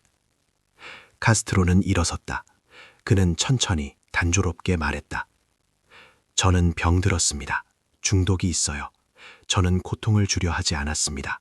하지만 멈출 수 없었습니다. 죄송합니다. 그의 말은 공허하게 들렸다. 감정 없이, 뉘우침 없이, 기계적으로. 그는 덧붙였다. 저는 괴물이 아닙니다. 그저 병든 사람일 뿐입니다. 판사는 말을 끊었다. 충분히 들었다고 말했다. 선고를 내릴 시간. 마이클 루소 판사가 일어섰다. 판결을 읽었다. 아리엘 카스트로, 당신은 977개 혐의에 대해 유죄로 인정되었습니다. 법원은 당신에게 가석방 없는 종신형을 선고합니다. 침묵, 그리고 덧붙였다. 추가로 1000년의 징역형을 선고합니다. 형기는 순차적으로 복역될 것입니다. 이는 당신이 결코 자유로워지지 못할 것임을 보장합니다. 카스트로는 반응하지 않았다. 미동도 없이 서 있었다. 경비원들이 그의 팔을 잡고 법정 밖으로 데리고 나갔다. 피해자 가족들은 울었다. 어떤 이들은 안도감에, 어떤 이들은 고통에. 10년간의 기다림이 끝났다. 정의가 실현되었다. 맥긴티 검사는 기자들에게 논평했다. 이 선고는 카스트로가 남은 생애의 모든 날을 감옥에서 보낼 것이라는 의미입니다. 그는 그것을 받을 자격이 있습니다. 그리고 그가 한 짓에 비하면 이것으로도 충분치 않습니다. 판결은 즉시 발효되었다. 카스트로는 최고 보안 교도소로 보내졌다. 독방, 24시간 감시, 어떠한 완화도 없었다. 아리엘 카스트로 사건은 공식적으로 종결되었다. 새 여성은 자유로웠다. 범죄자는 처벌받았다. 하지만 이야기는 여기서 끝나지 않는다. 판결은 내려졌다. 카스트로는 감옥에 있었다. 하지만 클리블랜드에게는 사건이 종결되지 않았다. 도시는 그 기억을 어떻게 처리할지 결정해야 했다. 시무어가의 집을. 건물은 텅 비어 있었다. 경찰은 작업을 마쳤다. 증거는 수집되었다. 하지만 집은 남아 있었다. 지역 주민들은 지나가면서 닫힌 창문들을 바라봤다. 안에서 무슨 일이 일어났는지 기억했다. 시의회는 여러 방안을 논의했다. 집을 팔 것인가, 기념관으로 바꿀 것인가, 그대로 둘 것인가. 피해자들은 단호하게 말했다. 이 집은 사라져야 한다. 아무것도 남아있어서는 안 된다. 2013년 8월 7일 절거가 시작되었다. 불도저들이 이른 아침에 도착했다. 수백 명의 사람들이 구경하러 모였다. 이웃들, 기자들, 그저 궁금해하는 사람들. 첫 번째 타격이 현관을 부셨다. 아만다가 처음으로 자유로워졌던 바로 그곳. 두 번째 타격은 벽을, 세 번째는 지붕을. 몇 시간 만에 집은 잔의 더미로 변했다. 저녁이 되자 그 자리에는 아무것도 남아있지 않았다. 텅 빈 부지만 남았다. 땅은 덥도. 잔디를 심었다. 프랭크 잭슨 클리블랜드 시장은 논평했다. 우리는 물리적인 기억을 지웁니다. 하지만 이 장소가 우리에게 가르쳐준 교훈은 잊지 않을 것입니다. 집이 철거되는 동안 새 여성은 새로운 삶을 시작했다. 재활 과정, 길고 고통스러웠지만 필수적인. 아만다는 가족에게 돌아갔다. 아버지에게, 여동생에게. 처음 몇 주 동안은 그저 집에 앉아 있었다. 나가는 것을 두려워했다. 사람들을 두려워했다. 열린 공간을 두려워했다. 심리학자들은 매일 그녀와 상담했다. 다시 신뢰하는 법을 가르쳤다. 다시 관계를 맺는 법을, 다시 살아가는 법을. 진아도 부모님께 돌아갔다. 어머니는 그녀 곁을 떠나지 않았다. 놓아주는 것을 두려워했다. 이것이 꿈일까봐 두려워했다. 깨어나면 진아가 다시 없을까봐. 미셸은 다른 길을 택했다. 가족에게 돌아가지 않았다. 관계가 복잡했다. 대신 자립적인 삶을 시작했다. 사회복지기관의 도움을 받아 천천히 독립을 구축해 나갔다. 3명 모두 오하이오주로부터 재정적 보상을 받았다. 돈은 도움이 되었다. 하지만 치유하지는 못했다. 상처는 남았다. 육체적인, 심리적인. 2013년 9월 3일, 선고 한 달 후, 교도소 경비원들이 아침 순찰을 돌았다. 감방들을 확인했다. 카스트로의 감방에 이르렀다. 그는 매달려 있었다. 시트가 창문 쇠창살에 묶여 있었다. 경비원들은 의료진을 불렀다. 심폐소생술을 시도했다. 실패했다. 공식적인 결론은 자살이었다. 수사는 이를 확인했다. 외부 개입의 징후는 없었다. 어떤 이들은 그가 처벌에서 도망쳤다고 말했다. 감옥에서 보내야 할 세월을 피했다고, 쉬운 탈출구를 얻었다고. 다른 이들은 이것이 마지막 죄의 인정이라고 말했다. 그가 할 수 있었던 유일한 뉘우침. 심리학자 마이클 스톤은 3번째 견해를 제시했다. 카스트로는 통제 없이는 존재할 수 없었습니다. 평생 그는 다른 사람들을 통제했습니다. 감옥에서는 그가 통제받았습니다. 그것은 견딜 수 없었습니다. 마지막 통제의 행위는 스스로 끝을 선택하는 것이었습니다. 이 사건 이후 사건은 공식적으로 종결되었다. 범죄자는 더 이상 존재하지 않았다. 피해자들은 자유로웠다. 정의가 실현되었다. 하지만 질문들은 남았다. 카스트로에게 향한 질문이 아니었다. 사회에, 시스템에, 근처에 살았던 사람들에게 향한. 10년 동안 새 여성은 가족들로부터 몇 마일 떨어진 곳에 있었다. 경찰서로부터, 그들을 찾던 사람들로부터. 10년 동안 그들은 너무나 가까웠고 너무나 멀었다. 이웃들은 이상한 점들을 보았다. 닫힌 창문들, 많은 음식, 이상한 소리들. 하지만 아무도 점들을 연결하지 못했다. 아무도 더 깊이 들여다보지 않았다. 경찰은 2번이나 그 집에 왔다. 문을 두드리고 카스트로와 이야기했다. 그리고 떠났다. 안으로 들어가지 않았다. 확인하지 않았다. 한 형사가 2004년에 카스트로를 신문했다. 그의 이름은 용의자 목록에 있었다. 하지만 그의 명성이 그를 보호했다. 평범한 버스 운전사, 피해자의 친구 아버지, 수색을 돕고 있다. 관련되어 있을 리 없다. 사회학자 캐서린 제노베제는 이 사건을 연구했다. 집단 맹목에 대한 기사를 썼다. 사회가 보고 싶지 않기 때문에 범죄를 알아채지 못하는 현상. 사람들은 이웃으로 살지만 서로를 보지 못한다. 불편한 질문을 하지 않는다. 경계를 존중한다. 하지만 때로는 경계를 존중하는 것이 도움의 외침을 무시하는 것을 의미한다. 카스트로 사건은 경찰의 수사 접근 방식을 바꿨다. 이제 가정폭력에 대한 모든 신고는 더 철저히 확인된다. 모든 이상한 호출은 완전한 조사를 필요로 한다. 클리블랜드에서는 주민들을 위한 교육 프로그램을 만들었다. 납치 징후를 알아채는 법을 가르친다. 이상한 점을 알아채고 신고하는 것을 두려워하지 않도록. 새 여성은 삶을 계속했다. 아만다는 책을 썼다. 자신의 이야기를 들려줬다. 다른 피해자들을 돕는다. 지나도 활동가가 되었다. 실종자들의 권리를 위해 싸운다. 미셸은 사생활을 택했다. 조용히 산다. 자신의 속도로 회복한다. 시모어가의 집 이야기는 끝났다. 하지만 교훈은 남았다. 끔찍한 것을 얼마나 쉽게 놓칠 수 있는지에 대해, 얼마나 쉽게 지나칠 수 있는지에 대해, 그리고 주변 세상을 얼마나 더 주의 깊게 봐야 하는지에 대해.